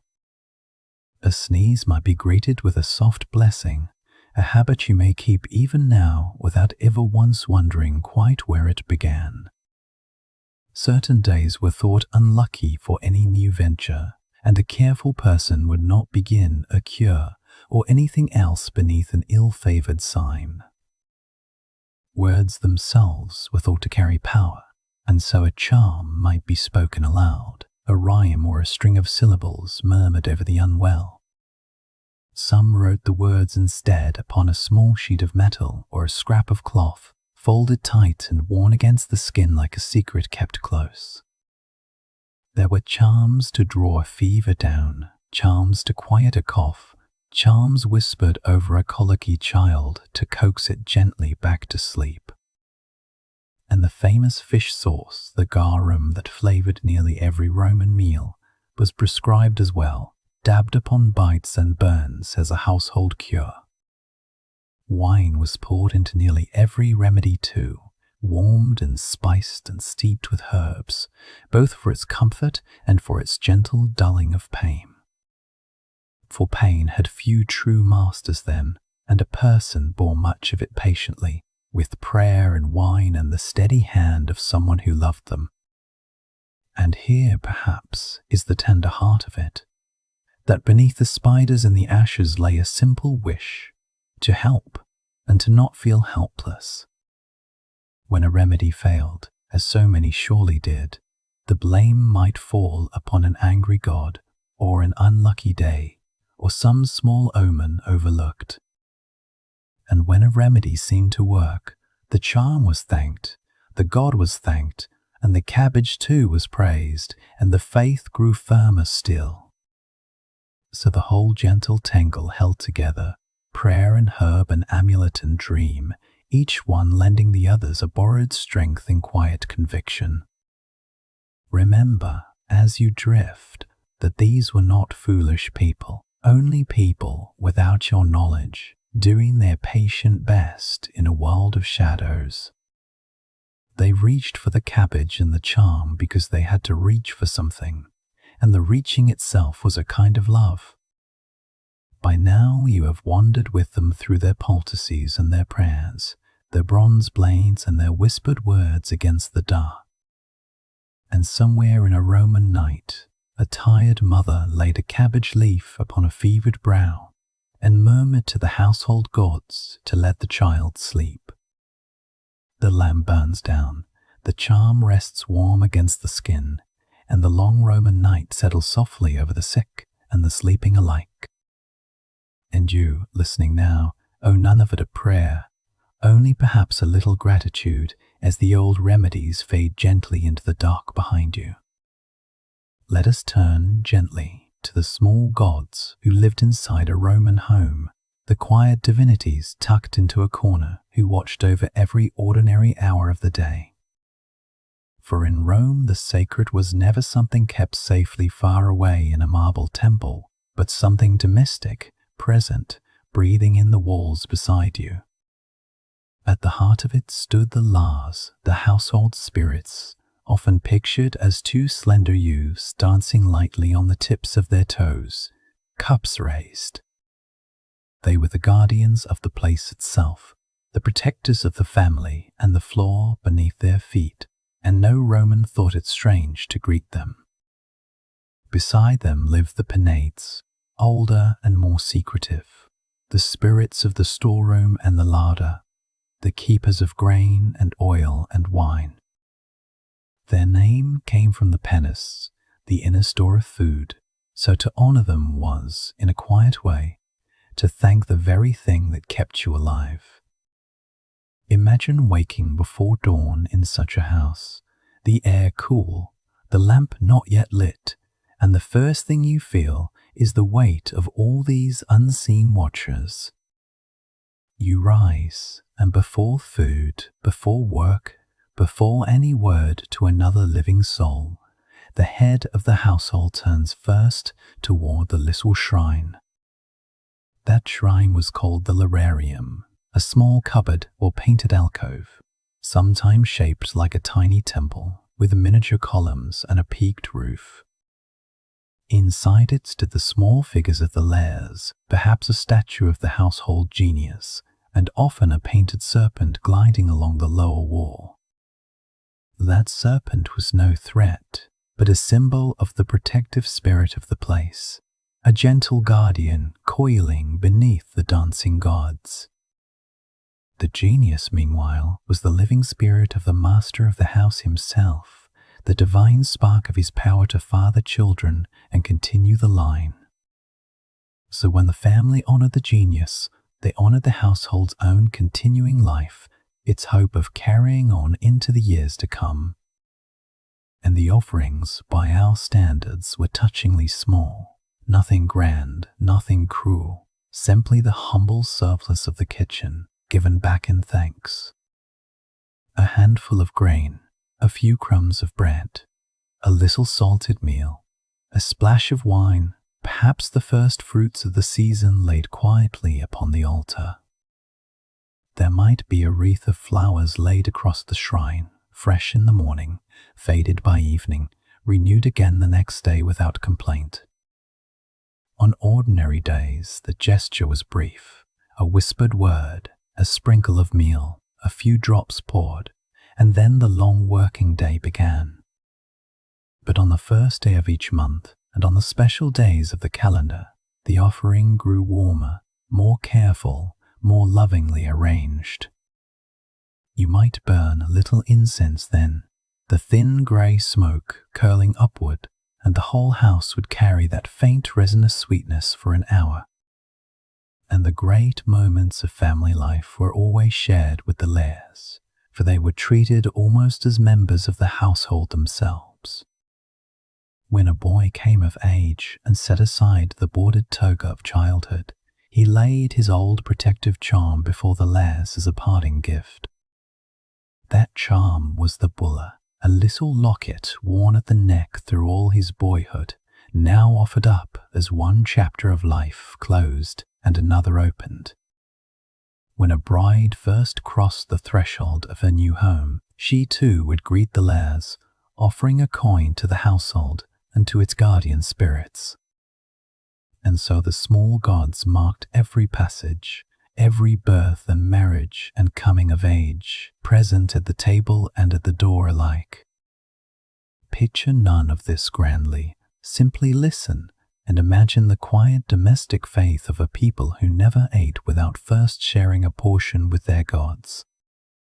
For at the main meal, a small share was often set apart, a morsel cast into the hearth fire or laid upon the shrine, a tax of gratitude paid daily. The hearth itself was sacred, watched over by Vesta, goddess of the living flame, and a fire allowed to die felt like a small domestic disaster. So someone tended that flame, fed it, banked it for the night, and kept it breathing, for the household fire was the household's beating heart. Now, this constant tending of small gods may sound like a heavy burden, but to a Roman it was simply the texture of being safely at home. And yet alongside this gentle devotion ran something far stranger to our modern ears, a world soaked through with omens and signs and warnings. For the Roman believed the gods were always speaking, not in words, but in the small accidents and patterns of the ordinary day around him. A bird crossing the sky from the wrong side, a sudden sneeze at the wrong moment, a stumble at the doorway, each could carry a quiet message. To stumble crossing the threshold as you left the house was thought unlucky, and so people grew careful, almost ceremonial, about their own front door. The threshold was sacred ground, guarded by spirits, and a bride was carried over it precisely so she would not stumble and mar a new beginning. Words spoken at the wrong moment could be omens too, and so before a solemn rite, a herald might call for silence, for words of good fortune only. To utter an unlucky phrase at such a time was to risk spoiling the whole ceremony, and the careful Roman simply held his tongue and listened. Thunder on the left, a flight of crows, a chicken that refused its grain before a journey, all of these were read as the murmuring of the divine. Indeed, Rome kept sacred chickens for exactly this purpose, and whether they ate eagerly or salt was taken as a true sign before great undertakings. If the birds fed greedily, the omen was good, the gods approved, and men went forward with lighter hearts toward whatever lay ahead of them. There were also men whose whole art was the reading of such signs, the augurs, who watched the sky and marked out sacred zones with a curved staff. With that crooked wand, the lituus, the augur would trace a region of the heavens and study which birds pass through it and how and where. No Roman magistrate would begin a great act of public business without first taking the auspices, without first asking whether the day itself was favorable. And if the signs came back wrong, the matter might simply be postponed, the assembly dissolved, the whole solemn business folded up until a better day. Picture how that must have shaped a life, this sense that the sky might at any hour lean down and whisper yes or no, or wait a little longer. Dreams, too, were taken seriously, weighed and interpreted, for a dream might be a true visitation, a message slipped beneath the door of sleep. A serpent seen in a dream, a familiar voice, a face of someone long dead, each was studied in the morning light for the meaning it might carry. And the small mishaps of the home were warded off with small remedies, a word of blessing, a touch of the shrine, a quick prayer to the watching layers. If someone sneezed, a kindly word might be offered, much as we still say bless you today, without quite remembering why we ever began. For that is the strange comfort of it, that so many of our own small habits are faded echoes of a Roman afraid of crossing a god by accident. They salted the doorway, they greeted the threshold, they fed the fire, and they spoke softly near the shrine, all to keep the household in balance. And in the evening, when the work was done and the lamps were lit, the family might gather once more before the little dancing gods. Again a few crumbs, again a little wine, again that quiet thank you, for a day survived, a roof held up, a fire still warm in the hearth. Imagine the children watching, learning the gestures by heart, so that the faith was passed down not in books, but in the daily motions of the hands. And so the small gods were never truly alone, for each new generation learned to feed them, to greet them, to fear, and to love them by turns. By now you have walked through a whole Roman day, shaped by the unseen, from the dawn offering to the evening crumb, from the threshold to the hearth. Remember, as you lie warm and safe, that for them the divine was not distant thunder, but the friendly serpent painted low upon the wall. It was the two slender dancers frozen mid-step, cups forever raised, watching over the grain and the children, and the slow turning of the years. And there is something gentle in that, a household that never felt entirely alone, always accompanied, always quietly minded by its own small gods. So let your thoughts rest there a moment longer, in that dim Roman house, the lamp low, the fire banked, the little gods keeping their patient watch. Let us turn now gently to the birds, because in ancient Rome no sensible person made a decision of any weight without first asking the sky for its opinion. Picture none of this too vividly. Simply listen and let the strange Roman habit of consulting birds settle over you like a soft grey blanket. You wake from a Roman household, and before the day can properly begin, the question hangs in the morning air of whether the gods approve. For the Romans believed the gods were not silent, but constantly leaving little notes for the attentive written in the movements of the living world. And the chief readers of those notes were the augurs, official priests whose whole solemn craft was the watching of birds and the reading of signs. Imagine the augur stepping out at first light, wrapped in a striped ceremonial robe, carrying a curved staff called the liduus, smooth and worn in his hand. With that little crook of wood, he would mark out a sacred square in the sky, dividing the heavens into regions of left and right, before and behind.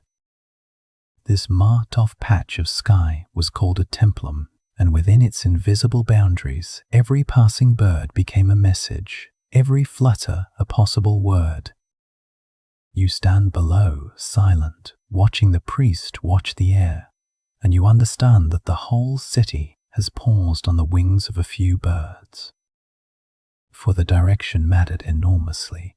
A bird crossing from the favorable side meant one thing, and from the other side it meant something else entirely.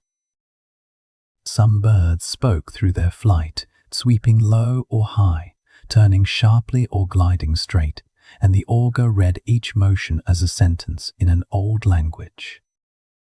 Other birds spoke through their voices, and the augur would listen with great care for the cry of a raven, an owl, or a crow. The raven calling from the right and the crow calling from the left were each thought to carry their own particular flavor of approval or warning. And so an entire empire of roads and armies and marble could be made to wait while grave men listened for the muttering of a crow. You might think this a small and private matter, but no, for armies did not march nor assemblies meet until the birds had been consulted. Before a battle, before a vote, before the founding of a town, someone first took the auspices, and the word auspices itself simply means the watching of birds. There were sacred chickens too, kept in cages and carried with the armies, and these plump birds held more power than you would ever guess. Before a fight, the keeper of the chickens would scatter grain and watch closely to see whether the birds ate with eager, tumbling hunger. If the chickens fell upon their food so greedily that crumbs dropped from their beaks onto the earth, this was the very best omen of all. But if the sacred chickens turned away, fluttered, or refused to eat, the day was judged unlucky, and wise commanders would simply not fight. There is an old story, true to the Roman spirit, of a commander whose chickens would not eat before a great sea battle. In his impatience, he had the poor birds thrown into the water, declaring that if they would not eat, then let them drink instead. He lost the battle, of course, and the Romans told that story for generations as a warning against mocking the patient counsel of birds. So you see how seriously they took it, and how a man's whole career might rise or fall on the appetite of a hen. Now the watching of birds was the older and gentler art, but there was a second method, drawn from the East, and somewhat more solemn still. This was the reading of the entrails, the inspection of the inner organs of a sacrificed animal, practiced by specialists called the haruspices. The haruspex was often an Etruscan, heir to an older Italian people, whose priests had perfected this craft long before Rome grew great. After a sheep or an ox was offered to the gods, the priest would study its organs with the focused care of a man reading a letter. The liver above all held his attention, for the Romans and Etruscans believed the liver to be a small map of the whole divine universe. There even survives a bronze model of a sheep's liver, its surface divided into regions, each marked with the name of a different god. A smooth and healthy liver, lobed just so, promised favor, while any blemish, swelling, or odd shape was read as a frown from the heavens. You may find all this unsettling, lying warm in your modern bed, and that is a perfectly reasonable thing to feel. But try as you drift to see it from the inside of a Roman mind, where the world was crowded with watchful gods and nothing happened by accident. To them, the inspection was not cruelty, but courtesy, a way of asking permission, of making certain the gods walked with them before any great venture. Any animals offered were eaten afterwards in the feast, so the ritual fed both the gods above and the gathered people below. There were lightning omens too, and the haruspices were called upon to read the meaning whenever a bolt struck the ground or a temple. A spot struck by lightning was thought to be marked by the gods, and so it was fenced off, buried, and treated as sacred ground forever after. You begin to grasp how thoroughly the supernatural soaked into the ordinary day, so that even a thunderstorm carried a message that needed an expert to translate. And there were lesser everyday omens too, the kind any anxious person might notice, like a sudden sneeze, a stumble at the threshold, or a word overheard. To stumble with the left foot as you left the house was considered unlucky, which is why careful Romans stepped out right foot first. A spilled jar of salt, a flame that guttered strangely, a dog that howled in the night, all of these could prickle the Roman skin with worry. So the augurs and the haruspices were not eccentrics on the edge of things, but central figures woven into the law and government of the state. No assembly of the people could lawfully proceed if an augur announced that the heavens were unfavorable, and a single bad sign could dissolve a whole gathering. This gave the priests a quiet and considerable power, for to declare the omens wrong was, in effect, to hold the business of Rome itself. And clever men, it must be said, sometimes found the omens conveniently unfavorable whenever a vote seemed likely to go the wrong way. For even the most pious system, given enough time, will find itself gently bent by those who understand exactly how it works. Yet for most Romans, most of the time, the watching of birds was simply how the world was, as natural as checking the weather before a journey. Remember, as you lie there, that these people were not foolish, but trying their honest best to read a universe they believed was speaking to them. They wanted only what you want, to choose wisely, to keep their families safe, to step into tomorrow with some small assurance that all would be well.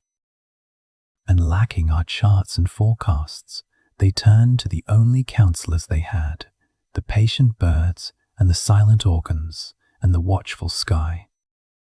So the next time a flock of birds wheels above your own window, you may think, just for a drowsy moment, of the augur and his curved staff. He stood there in the cold morning, reading the heavens with all the seriousness of a judge, listening for the gods and the rustle of feathers. You need not wait on any omen tonight, nor ask the sky's permission to rest, for your decisions can keep until the gentle morning. There are no chickens to consult beside your bed, no liver to read, no flight of crows to interpret before you may close your eyes. So let the birds of old Rome wheel on in their pale and distant sky, and let yourself sink slowly into the quiet that needs no augur at all. Let us turn now gently to the streets of ancient Rome, and you need picture nothing at all.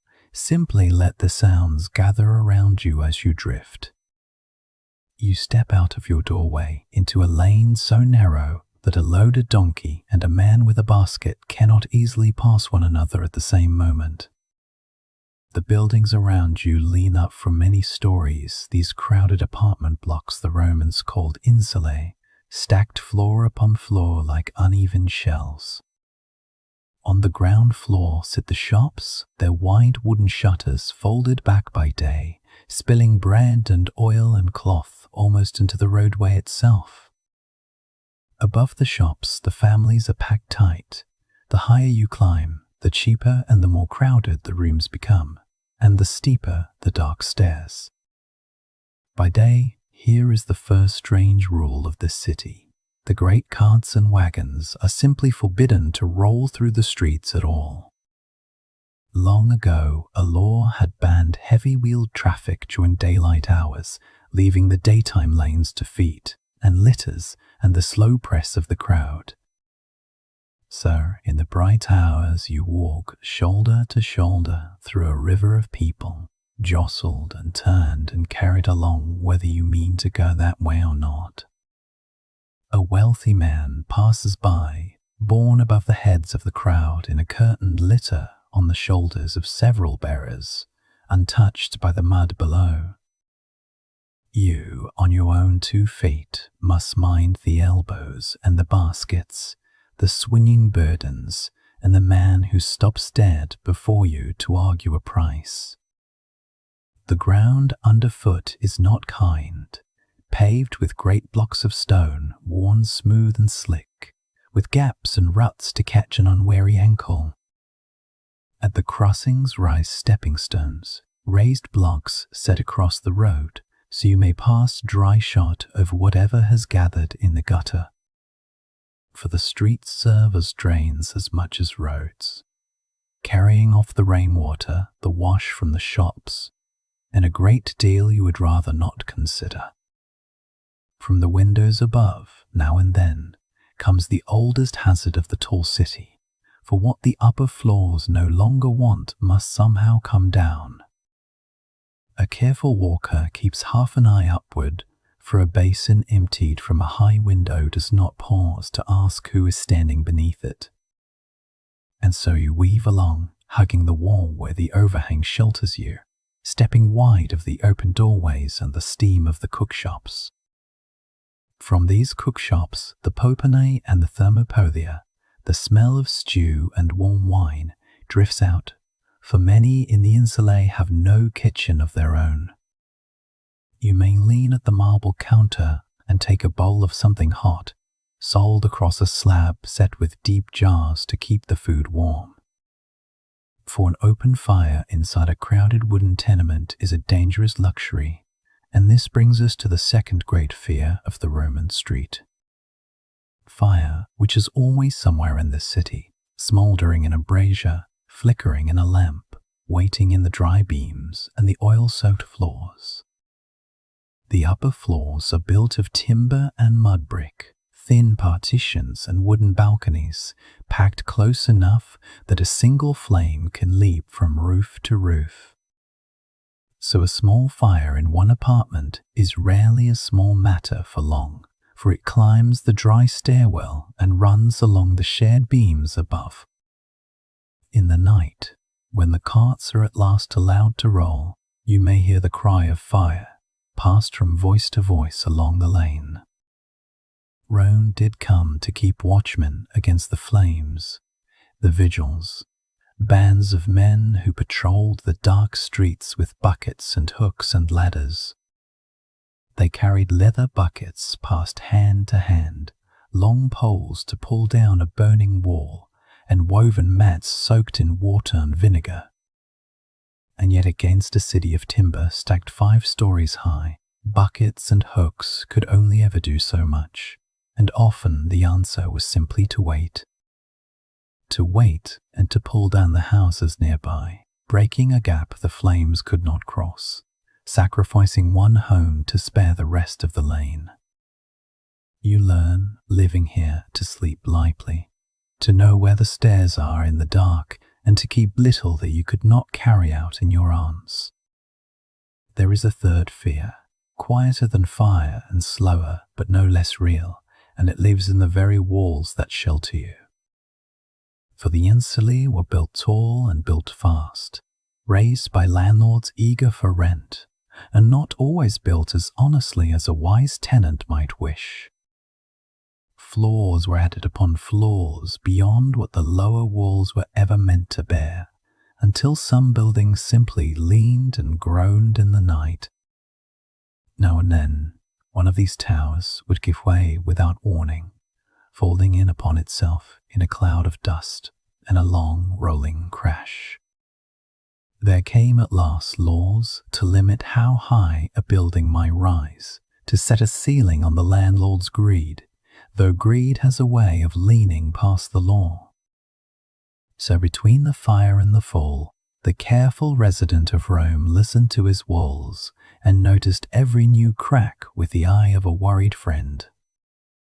But let us go back out into the lane, for the streets have their own life, loud and ceaseless, that scarcely pauses from one day into the next. By day, the noises of voices, the shopkeepers calling their wares, the schoolmaster's class droning in an open room, the money changer's coins on the table. There's the ring of the smith's hammer, the rasp of the sawyer, the chant of the porters bearing their loads up the steep stairs. And over it all the endless murmur of the crowd, a sound that never quite stops, a city that is forever clearing its throat. Then comes the dark, and with it the carts, and the noise changes its key, but never falls silent, for now the city is fed.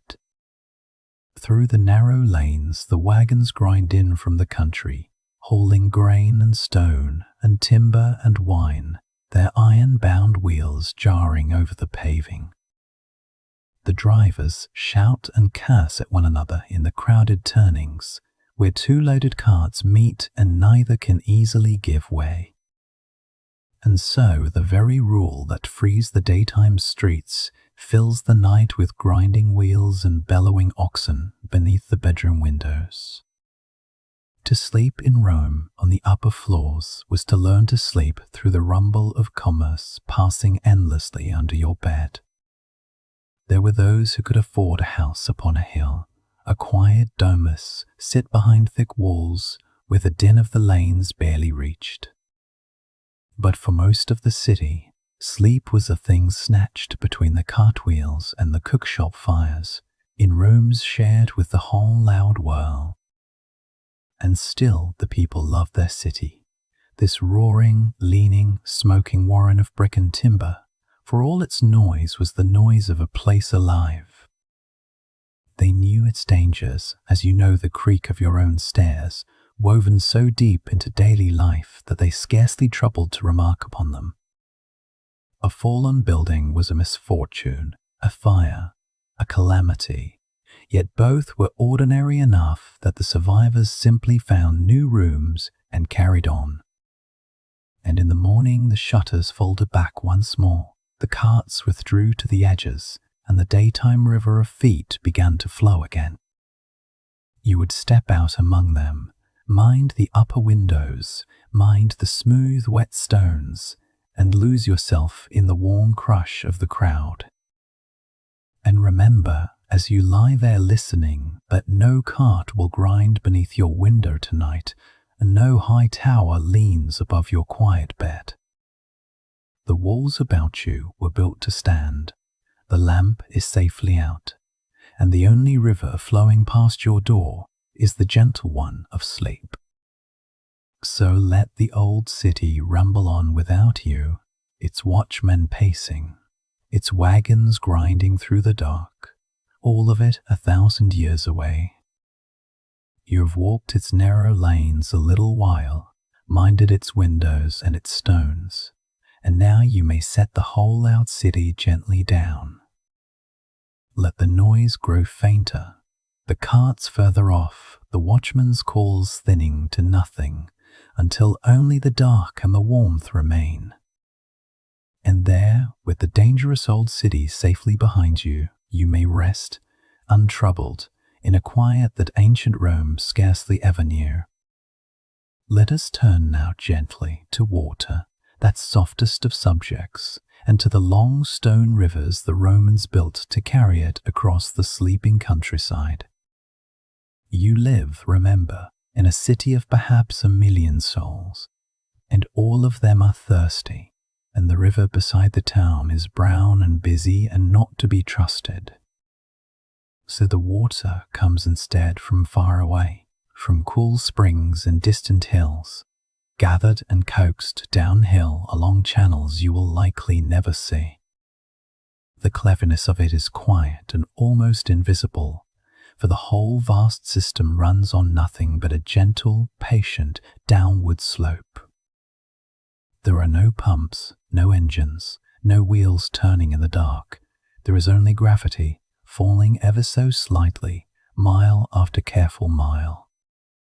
For most of its journey, the water travels hidden, buried in a covered conduit beneath the soil, kept cool and clean and out of the sun. Only when the land falls away into a valley does the channel climb onto those famous arches, marching across the gap on tall stone legs. You have surely seen such arches in pictures, the long row of them stepping over the fields, and they are, in truth, simply a bridge for water. The men who tend all this are called the aquarii, the water keepers, and they walk the channels with lamps, watching for cracks and leaks and creeping roots. It is patient, lonely work, far from the noise of the city, and you might envy them their quiet with the tunnels, not so cold and close. When at last the water reaches the city, it arrives at a great tank called the castellum, where it pauses and settles before being shared out. From this tank the water is divided, parcelled out through pipes of differing sizes, and here, gently, a quiet unfairness begins.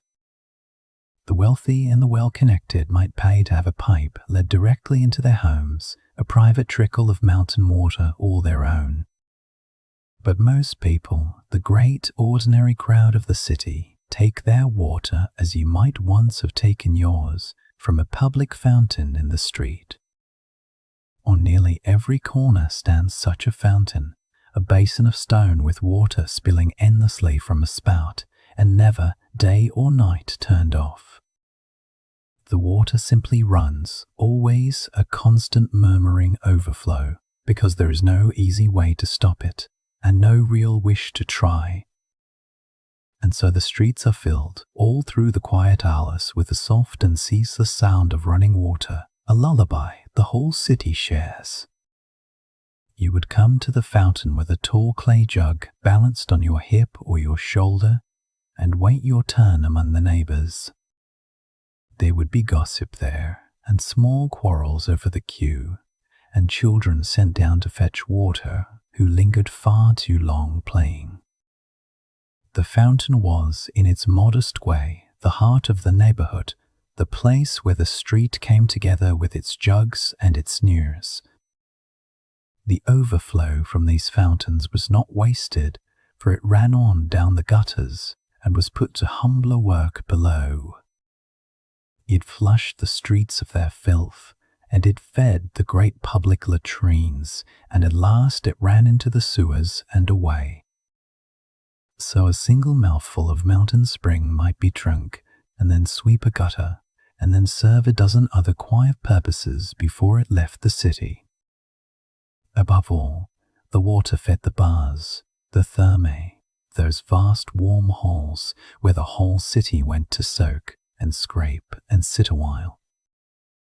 A great public bath might swallow rivers of water a day, heating it, poling it, letting it slide warm and endless through its marble rooms. The Romans were rightly proud of their water and counted their aqueducts among the truest signs that theirs was a civilized and ordered place. And here, drowsily, we must speak of the pipes, for not all of them were of stone or fired clay. A great many were made of lead. Lead was soft and easy to work, and a craftsman could beat it into sheets and fold it round and seal it into long, smooth pipes. The very metal had a name that echoes still in your own language, for the Latin word for lead was plumbum. From that single soft word came your plumber and your plumbing, the trades of the man who works the pipes, lead named long after the lead is gone. The men who laid and mended these pipes were called the pumbari, the lead workers, and they were busy and respected and never short of work. They would melt the soft metal in little pots over coals and pour it and beat it, breathing the fumes without the smallest worry. For nobody in those years feared the lead at all, and why would they, when the water ran so bright and cool and clean to the eye? The danger of lead, you see, is a slow and silent one, a quiet harm that gathers over long years and shows itself in no single dramatic moment. It does not poison like a sudden draught. It seeps in patiently, a little at a time, far too gently to be blamed for anything. And so the Romans drank from leaden pipes and bathed in lead-piped water and cooked sometimes in vessels lined with the very same soft metal. There is a small mercy hidden here, though, and it lets us breathe a little easier as we drift toward sleep on the listener's behalf. The water of those hills was hard and rich in lime, and as it ran, it laid down a chalky crust along the inside of every pipe. That pale crust, building year upon year, came to line the lead like a skin, keeping much of the water from the metal beneath. And the water never stood still in the pipes to brood and gather poison. It ran always, on and on, scarcely pausing in its hurry to the fountains. So the harm, real though it surely was, came slower and softer than you might fear, blunted by lime and motion and constant flow. Still, the lead was there, in the pipes and the pots and the cups, a faint sweetness no one thought to question or to dread. For lead has, of all unkind tricks, a faintly sweet taste, and the Romans, fond of sweetness, did not always see the danger in that. They would even boil down grape juice in leaden pans to make a sweet, dark syrup for their wine, and call the result a delicacy. That syrup, sweetened in part by the very lead of the pan, went into the wine at the convivium, the long reclining banquets of the evening. None of this was wicked or strange to them. It was simply the ordinary craft of the kitchen, handed down and never doubted. We know now what they could not, and it would be unkind to mock them for a danger that hid so patiently from every honest eye. They did what sensible people do. They used the soft, cheap metal that bent so willingly to the hand and carried their water so faithfully. And the water itself, lead or no lead, was a genuine wonder, a gift of cool sweetness in a hot and dusty land. Think, as you lie there, of the long miles that water travelled, down from the silent hills, through the dark of the buried channels. Think of it crossing the high arches in the wind, and settling in the city tank, and dividing into 100 patient streams. Think of it spilling from the corner fountain all through the night, while the city slept, murmuring softly to no one at all. It is a gentle thing to picture, that endless quiet flowing, and a kinder note perhaps to rest upon than the lead in the leaden pipes. You, of course, have only to rise and turn a tap, and the same cool gift arrives without a jug, without a cue, without a single thought. And the pipes that bring it to you now are clean and safe and well understood, which is a comfort the Romans were never given. So let the old aqueducts run on in your mind, mile after sleepy mile, carrying their bright and faithful water down through the gathering dark. And we shall leave the water there, still flowing, still murmuring at its corners, while we turn our drowsy thoughts to other quiet matters. Let us turn now gently away from the streets and the baths, and step quietly through a narrow doorway into the heart of a Roman home. Here, in the household you have entered, lives a family, and the Roman word for it carried a meaning far wider than the one you know. Their familia was not merely a mother, a father, and a few sleepy children, but every soul who lived and labored beneath that single roof. It gathered in the kin and the cousins, the household slaves, the freed servants, the animals, and even the very walls and furniture themselves. And over all of it, over every person and every object, presided one man, and his title was the paterfamilias, the father of the family. You may picture him as a kindly grandfather dozing by the hearth, and sometimes gently. That is exactly what he was. But in the eyes of Roman law, this one man held a power so vast that it can be a little startling to a modern ear. They called it the patria potestas, the fatherly power, and it stretched, in theory, over the lives of everyone he had fathered. His sons remained beneath that power, even as grown men, even as grey-bearded senators, even as fathers of their own children in turn. A son might command a legion, govern a province, and speak before the assembled crowd, yet still own not a single coin in his own name. For under the old law, everything the son earned flowed back, like a stream returning to its source, into the father's purse. This bundle of belongings the father controlled was called the peculium, a small allowance lent down to a son, or even to a slave. And yet, before you imagine a household of trembling captives, let us soften the picture, for the truth is gentler than the law. Most fathers, like most fathers in any age, loved their children dearly and ruled their homes with affection rather than with iron. The great powers of the paterfamilias were like a sword kept sheathed upon the wall, more a symbol of order than a thing in daily use. Still, the moment a Roman child entered the world is one we should linger upon, for it followed a custom both tender and severe. When a baby was born, it was not yet a member of the family at all, not until the father had formally acknowledged it as his own. By the old tradition, the newborn was laid upon the ground at the father's feet, small and waiting, while the household held its breath. If the father stooped and lifted the child up into his arms, then the child was received, named, and welcomed into the family forever. This raising up was a quiet ceremony of belonging, and from that gesture, the little one became truly a son or a daughter of the house. On the 8th or 9th day, the family held the lustratio, a gentle naming rite to purify the child and ward off unkind spirits. The child was given a small charm to wear about the neck, a little locket called the bulla, worn to guard against the evil eye. A boy wore his bulla until he came of age, and a girl wore hers until the eve of her wedding, a quiet companion through childhood.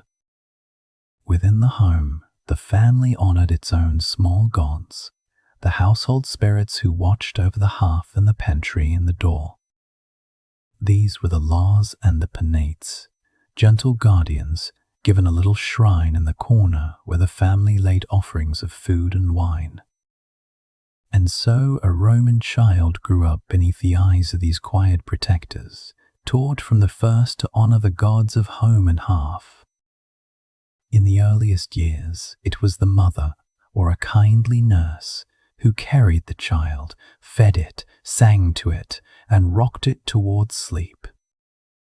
The Roman mother was honored deeply, and the well-born matron took pride in nursing and shaping her children with her own steady hands. As the children grew, they played, as children always have, with the simple, sturdy toys that survive in the memory of every age. There were rag dolls and little jointed figures of bone, carved animals, spinning tops, and the small knuckle bones tossed in a game of chance. They rolled hoops along the courtyard, played at being soldiers, and built tiny houses, just as you perhaps once did upon a quiet afternoon.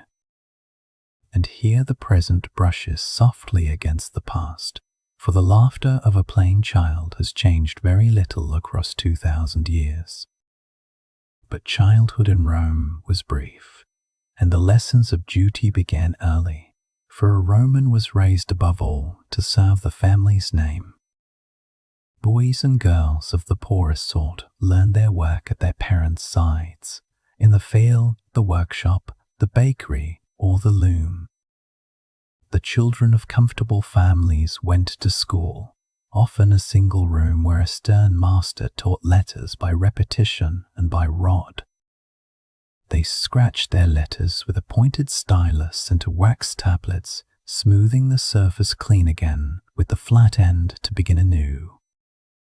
They learned to read aloud, to recite, to count upon their fingers and small pebbles, and to copy the wise old sayings of their elders. The teacher's discipline could be sharp, and many a Roman remembered his school days, not with fondness, but with a quiet ache of the palm. A boy of a wealthy house was often walked to his lessons by a trusted slave called the pedagogus, who guarded and guided him along the way. This attendant carried the boy's tablets, kept him from mischief, and taught him manners, a constant shadow through the early years of learning. For girls, education often ended sooner, for they were prepared instead for the running of a household and the weaving of cloth at the loom. Yet many Roman women grew learned all the same, reading poetry, managing accounts, and holding their own in the conversation of the evening. Through all of this, the great aim of a Roman upbringing was to plant in the child a deep and unshakable sense of duty. They called this quality pietas, a word that meant not piety alone, but a faithful devotion to the gods, the country, and the family. A good Roman child was taught to revere the ancestors, whose wax portrait masks were kept with honor in the cupboards of the great houses.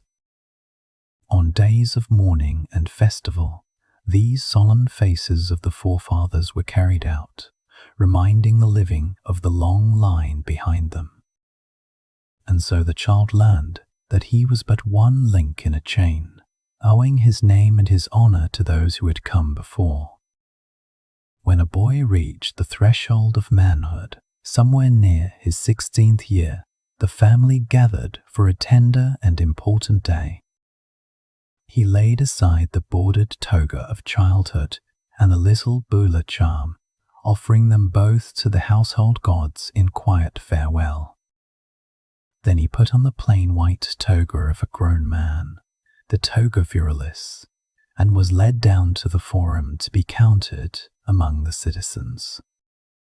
For a girl, the great threshold was her marriage, often arranged while she was still young, passing from her father's house to her husband's. On the night before her wedding, she set aside her childhood toys and her bulla, leaving girlhood behind upon the household shrine. And in these quiet rites of passing, the Roman family renewed itself, the old giving way to the young, generation folding into generation. So you see how the whole of a Roman life was bound about by family, from the first lifting up at birth to the last farewell. The all-powerful father, the watchful household gods, the lessons of duty, all of it wove a single sturdy net of belonging. And though that net could bind tightly, and though its laws could be stern, it also held its members close against the dark. For a Roman, to belong to a family was to know exactly who you were, where you stood, and to whom your quiet days were owed. And as the lamps burned low in those crowded households, the children drifted to sleep beneath the watchful, painted eyes of the family gods. Let us turn gently now to the matter of what the Romans wore and the quiet, rigid rules that decided who could wear what. Picture none of this. Simply listen and let the cloth fall slowly through your mind like wool unrolling from a loom. For in Rome, clothing was never merely warmth or modesty, but a language spoken at a glance, telling everyone exactly where you stood. You could not, in this world, simply dress as you pleased, for the garment marked the man, and the color marked the man's place. The great garment of the citizen was the toga, that vast curved sweep of undyed wool, draped and folded about the body in careful arrangement. It was not, you should know, a comfortable thing nor a practical one, but an awkward, heavy, sliding mass that demanded patience to wear. To put it on properly, a man needed help, a servant or a wife to pin and tuck and settle the long folds, just so. And once it was on, you could scarcely move freely, for one whole arm was bound up in the supporting weight of the cloth. This, in truth, was rather the point, for the toga announced that its wearer did no rough labor and needed both hands for nothing. It was the dress of the citizen at rest, at ceremony, at the law courts, a uniform of belonging rather than of work. And here is the first quiet rule, gentle and absolute, that the toga belonged to the Roman citizen and to him alone. A foreigner could not wear it, a slave could not wear it, and the enslaved and the outsider were known at once by its absence. To be granted the toga, then, was to be granted a place in the body of Rome itself, a thing of pride and meaning. Beneath it all, against the skin, every Roman wore the tunic, a simple sleeved garment of wool, stitched at the shoulders. The tunic was the true everyday garment, worn by everyone, by the laborer and the senator, by the free and the enslaved alike. For most working people, the tunic was the whole of their dress, belted at the waist and hitched up short for movement and toil. The toga was reserved for the leisured and the formal, and many an ordinary citizen owned but one, kept for solemn occasions. Now, the plain undyed toga of ordinary wool had a name, the toga of white, the simple garb of the common citizen. But the color, or its careful absence, was where the deeper code lived, and here the rules grow stricter and more revealing. Consider the candidate for public office, who whitened his toga with chalk until it shone an unusually bright and dazzling white. This brilliant garment had its own name, the toga rubbed white, and from that very word we draw our modern word for candidate. So the next time you hear of a candidate, remember it began as a man in a chalk-bright robe, begging for your vote. For the boys of free Roman families, there was a special toga, edged with a single band of deep purple along its border. This was the bordered toga, and the purple stripe was no decoration, but a shield, a mark that the child was protected and sacred. The same purple-bordered toga was worn by certain magistrates and priests, men whose office set them above and apart from the crowd. So a stripe of purple at a boy's hem and at a magistrate's hem spoke the same word, that here was someone marked and shielded. And when a boy came of age, there was a quiet ceremony in which he set aside the bordered toga of childhood for good. He laid the purple-edged garment upon the household altar before the little gods of the family, the lares and the penates. Then he took up the plain white toga of manhood, the unbordered cloth that declared him now a full adult citizen of Rome. It was a small change of cloth, the stripe removed, and yet it remade the boy, into a man in the eyes of all. Now we come to purple itself, the most jealously guarded color in all of Rome, the color that whispered of power and wealth. This was no ordinary dye, but a costly thing drawn from sea snails, a labor so vast that the color cost more than its weight in silver. Thousands upon thousands of the little shells were crushed to yield the smallest measure of that deep, reddish, regal dye. The stench of the dyeworks, they say, was dreadful, a sharp, rotting reek that clung to the cloth and to the men who made it. And so, because it was so rare and so dear, the wearing of purple became hedged about with the strictest rules of all. A senator wore a broad band of purple down the front of his tunic, a wide stripe declaring his high and honored rank. A knight of lesser standing wore a narrower stripe, a thinner line of purple, and the difference in width was read instantly. Imagine the eye trained from childhood to measure such things, to know a man's worth by the breadth of a colored band. You, lying warm and unjudged in your soft modern bed, are spared this constant weighing, this endless reading of cloth and color. But a toga dyed wholly in purple, a garment of solid imperial color, was the most forbidden cloth in the Roman world. For to wear the full purple was, in time, to claim the highest power, and that claim belonged to the emperor and his line alone. A common man found wearing solid purple invited suspicion and ruin, for he seemed to reach for a station far above his own. And so the color of the sea snail became the color of kings, a hue that ordinary hands were forbidden to touch. Beside purple there was gold, and gold too was watched, for the wearing of jewelry and gold rings was bound by quiet custom. The gold ring, in older days, was the mark of the knight and the senator, a privilege of rank rather than mere wealth. A man of lower station might wear a ring of iron, plain and dull, where his betters wore the soft gleam of gold. And the women of Rome had their own rules of cloth, their own quiet language of garment and color and modest covering.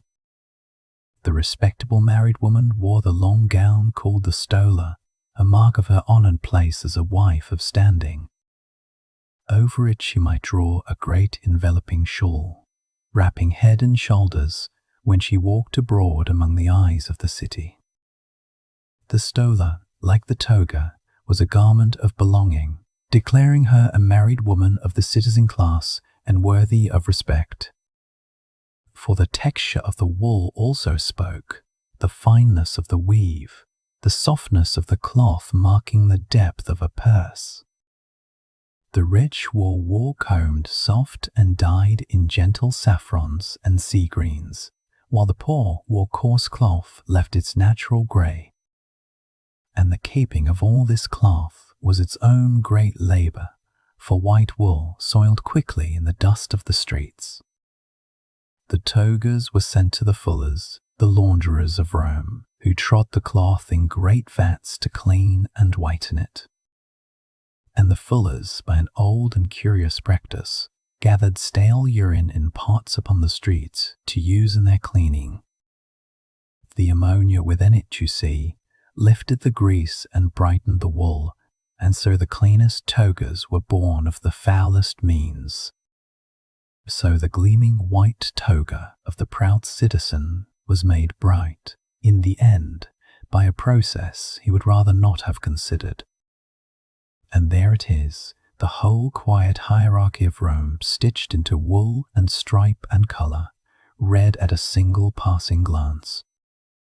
Let the thought settle softly now, that you wear what you wish, in any color you please, judged by no one as you drift towards sleep.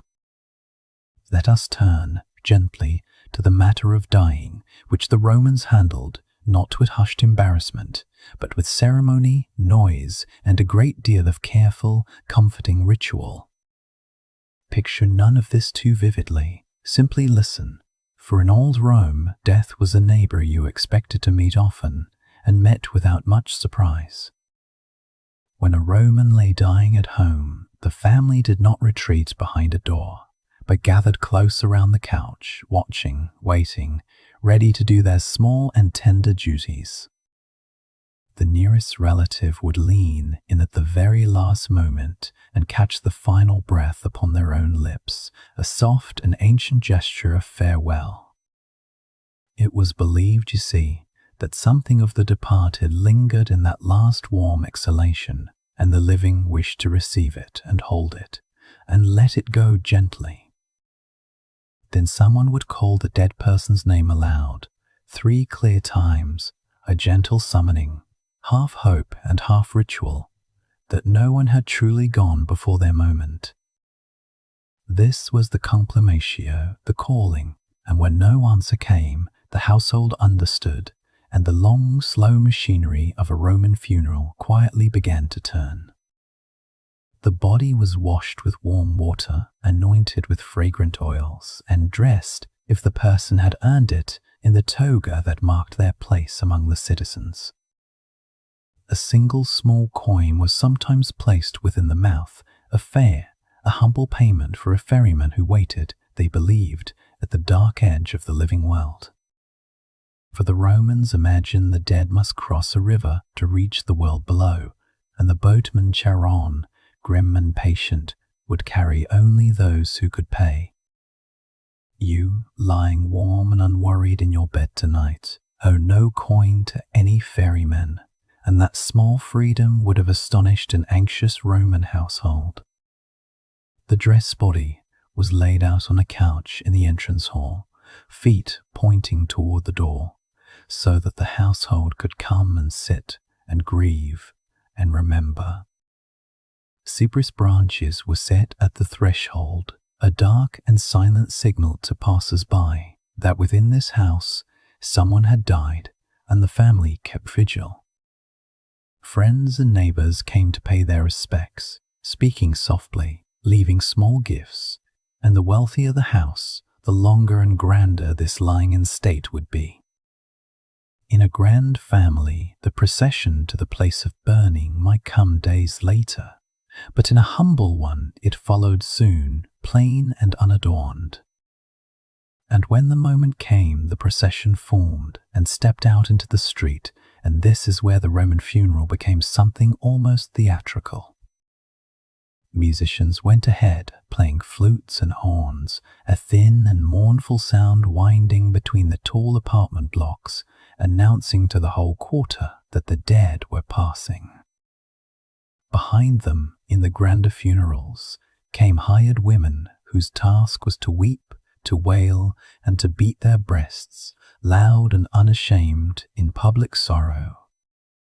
This was not thought false but fitting, for the Romans believed grief deserved a voice, and a great death deserved a great and audible mourning. Then, in the noblest families, came something stranger still, men wearing the wax masks of the dead person's ancestors, walking as if the whole bloodline marched together. These masks, the imagines, were kept in cupboards within the home, brought out at funerals, so that grandfather and his father and his might escort the newest dead. Imagine it, a long line of the family's history walking down the street, the living and the remembered dead together, all moving toward the place of fire. The body itself was carried on a bier, raised on the shoulders of sons or freed servants, swaying gently above the heads of the watching crowd. Sometimes the procession paused in the forum, the great public square, where a son or close relative would stand and speak in praise of the one who had died. This was the laudatio, a spoken portrait of a life, its honors, its kindnesses, its service, offered aloud so the city itself might remember the name. You will notice the Romans feared being forgotten far more than being dead, and so a funeral was, above all, an act of stubborn, loving remembrance. Most Romans, for a great stretch of their history, did not bury their dead whole, but burned them, returning the body to ash and the soul to wherever souls went. This burning took place outside the city walls, for the living and the dead were kept carefully apart, and no tomb was permitted within the crowded streets. Along the roads beyond the gates, the tombs of the dead stood in long, quiet rows, so that travelers passed continually between the resting places of the departed. The pyre was built of dry wood, and the body laid upon it, dressed and wreathed, with small offerings tucked beside, things the dead might want in the world beyond. A relative with face turned away would lower the torch to the wood, an act of such tenderness and grief that they would not watch the flame catch. Onto the rising fire the family cast their gifts, perfumes and food and small treasures, that the smoke might carry these kindnesses upward to the one they had lost. When the fire had done its slow work and cooled, the family returned to gather the ashes, sifting them gently, sometimes washing the bones with wine and milk. These ashes were placed in an urn of clay or glass or stone, and the urn was carried to the family tomb to rest among the others who had gone before. Many families kept their urns together in a tomb called a columbarium, a chamber lined with little arched niches, each holding the ashes of one beloved name. It was a dovecote for the dead, peaceful and orderly, and the living would visit, leaving flowers and small dishes of food of the niche of a parent or child. For the Romans did not think the dead simply vanished, but believed they became the daimons, the kindly shades, the gentle gods of the family below. These shades were honored, fed, and remembered, for a neglected dead one might grow restless and unhappy, while a well-tended one watched over the household with care. Each year, at the festival of the Parentalia, families traveled out to the tombs along the roads, bringing wine, bread, salt, and violets for their own dead. For those days, the temples of the city gods stood closed and quiet, while Rome turned its whole attention to its ancestors, sharing a meal across the boundary of death. You, who may visit a grave once a year or pause at a photograph on a shelf, share more with these old Romans than you might think. The Romans imagined the world below as a vast, dim, shadowed country, where the souls of the dead drifted, neither rewarded nor punished, simply continuing quietly. It was not, for most of them, a place of fire and torment, but a kind of grey twilight, a faded echo of the living world above. There the shades wandered the asphodel meadows, those pale flowering fields, going about a hushed and bloodless version of the lives they had once lived. Some philosophers taught that there was nothing at all beyond death, that the soul dispersed like smoke, and that this should bring not terror, but a deep, restful calm. They argued gently that one should not fear what one cannot feel, and that death was only a long sleep without dreams and nothing to dread. It is a thought, perhaps, to carry softly with you now, that even 2,000 years ago, wise voices counseled the fearful toward rest and not toward fright.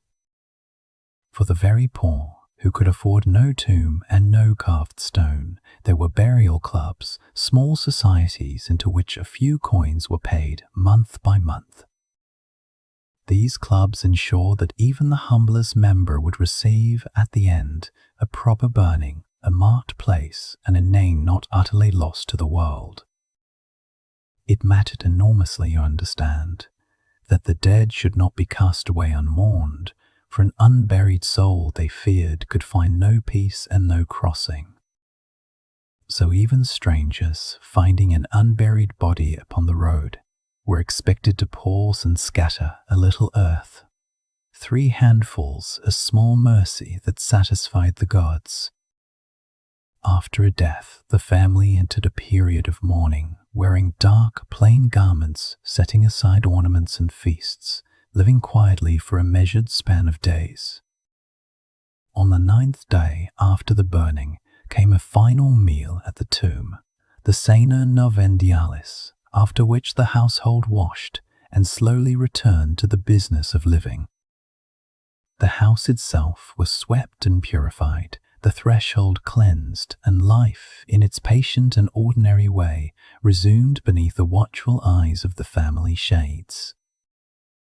And on the lintel, or in the little household shrine, the new shade joined the older ones, the Lars and the ancestors, watching the family from the quiet dark.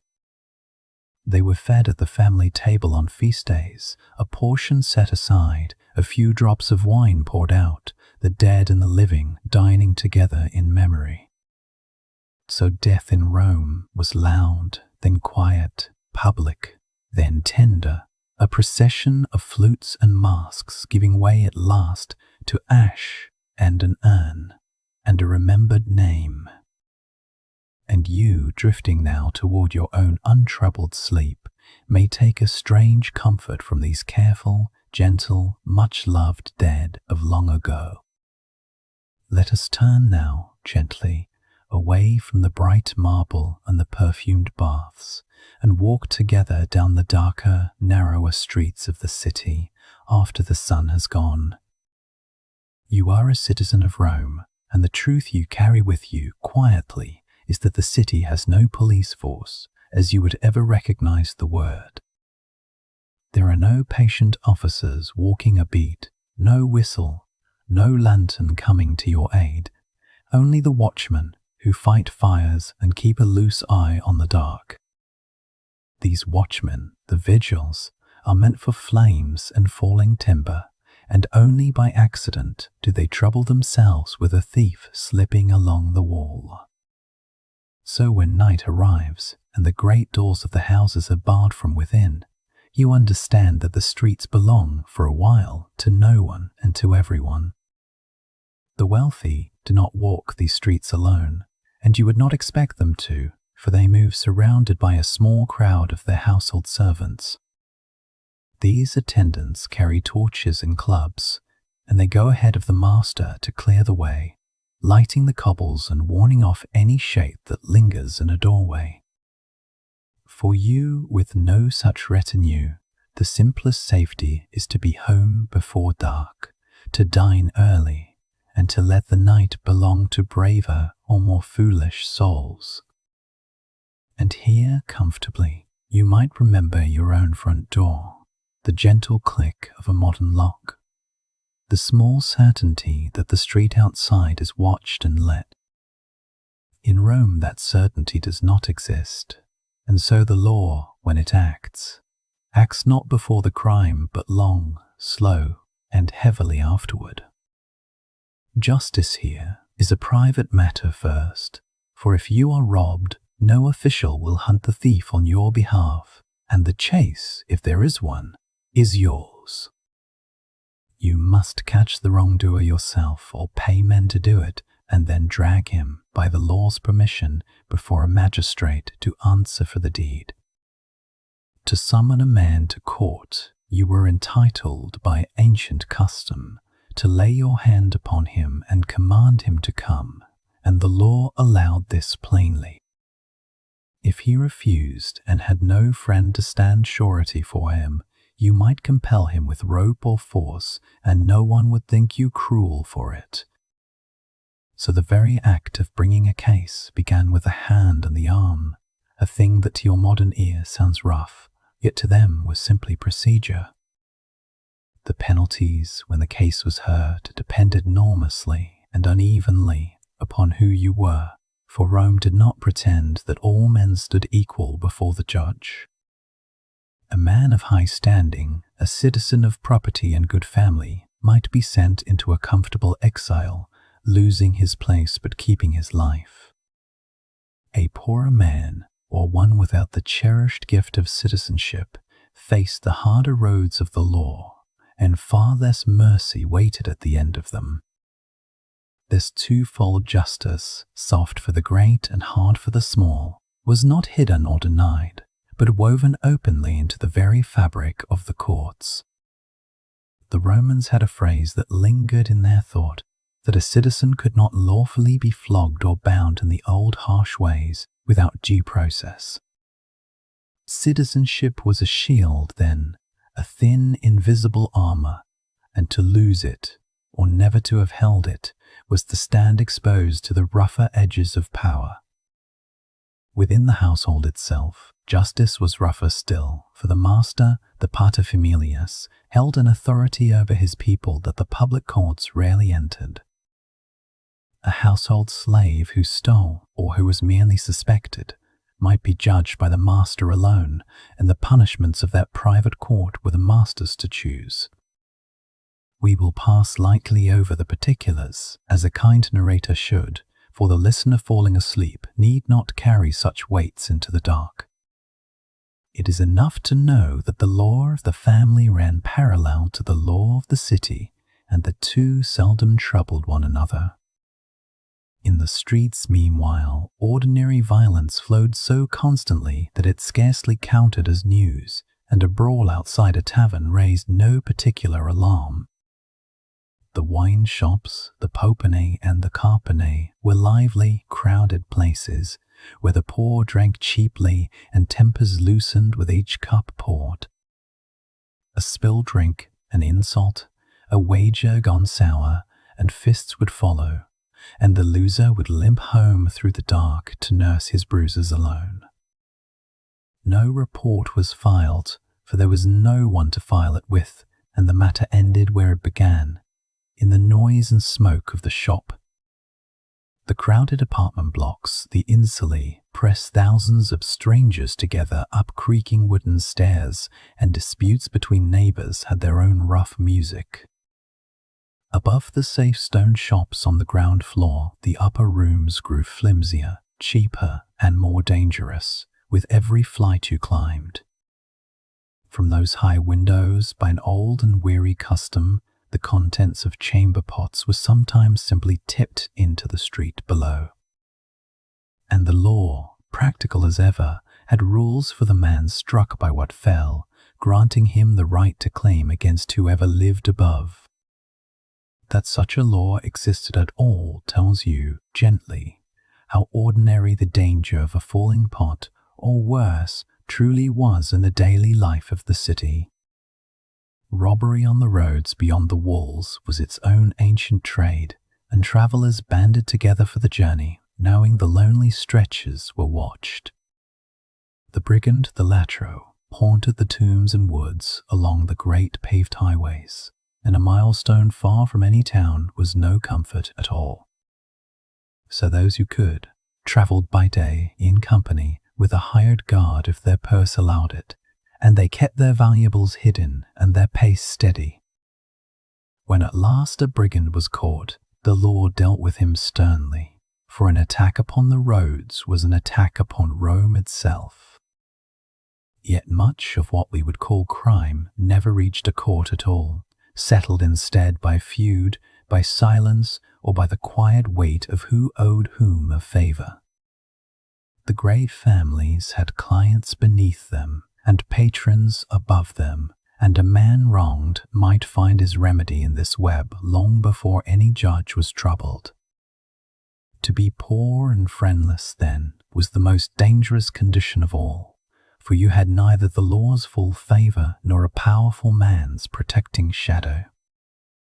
And here you might pause, drifting, and feel a quiet gratitude for the unglamorous miracle of a fair hearing, the same law for the rich man and the poor. For in Rome, the courtroom could be a theater, a place of grand speeches and ruined reputations, where the skill of an orator swayed the verdict like a tide. A clever advocate, hired by the wealthy, might paint a guilty man as a martyr, or an innocent man as a monster, with nothing but the music of his voice. And so justice often bent toward whoever could afford the better tongue, a truth the poor knew well, and the rich seldom troubled to deny.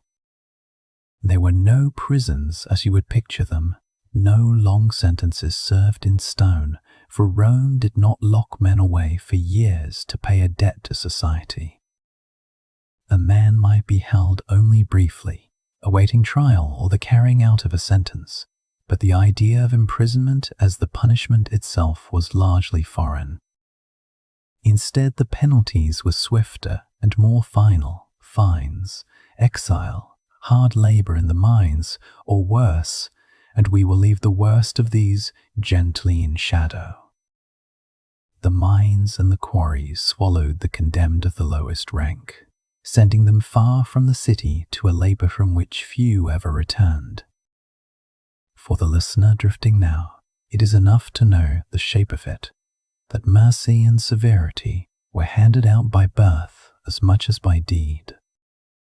And yet, for all this roughness, the Romans loved the idea of law, and were proud of it, carving their statutes in bronze and stone for all to read. They believed sincerely that they had brought order to a chaotic world, that the paved roads and the written law were gifts of a civilized people. There is truth in that pride, for the alternative to even an uneven law is no law at all, and that is a darker country still. So you must hold both thoughts together as you sink towards sleep, the casual violence of the streets and the genuine reverence for the rule that restrained it. The watchman passes again below your window, his footsteps fading, the lamp swinging low, and the great untidy city settles into its uneasy rest. And you, safe in a far gentler age, may let the old, hard streets blur into shadow, grateful for the watched and quiet night that holds you now. And so the long day in Rome closes, the lamps guttering low in their little clay dishes, the streets growing quiet beneath the weight of the warm night. Think gently now of all those ordinary Romans, the bakers and the bath slaves, the mothers and the soldiers, who lived among the things that sound so strange to us. None of it felt disturbing to them, for it was simply the world they were born into, the only world they knew, and they walked through it without flinching. They loved their children and feared their gods. They laughed at rude jokes in the bathhouse and grieved their dead with the same aching tenderness you would feel.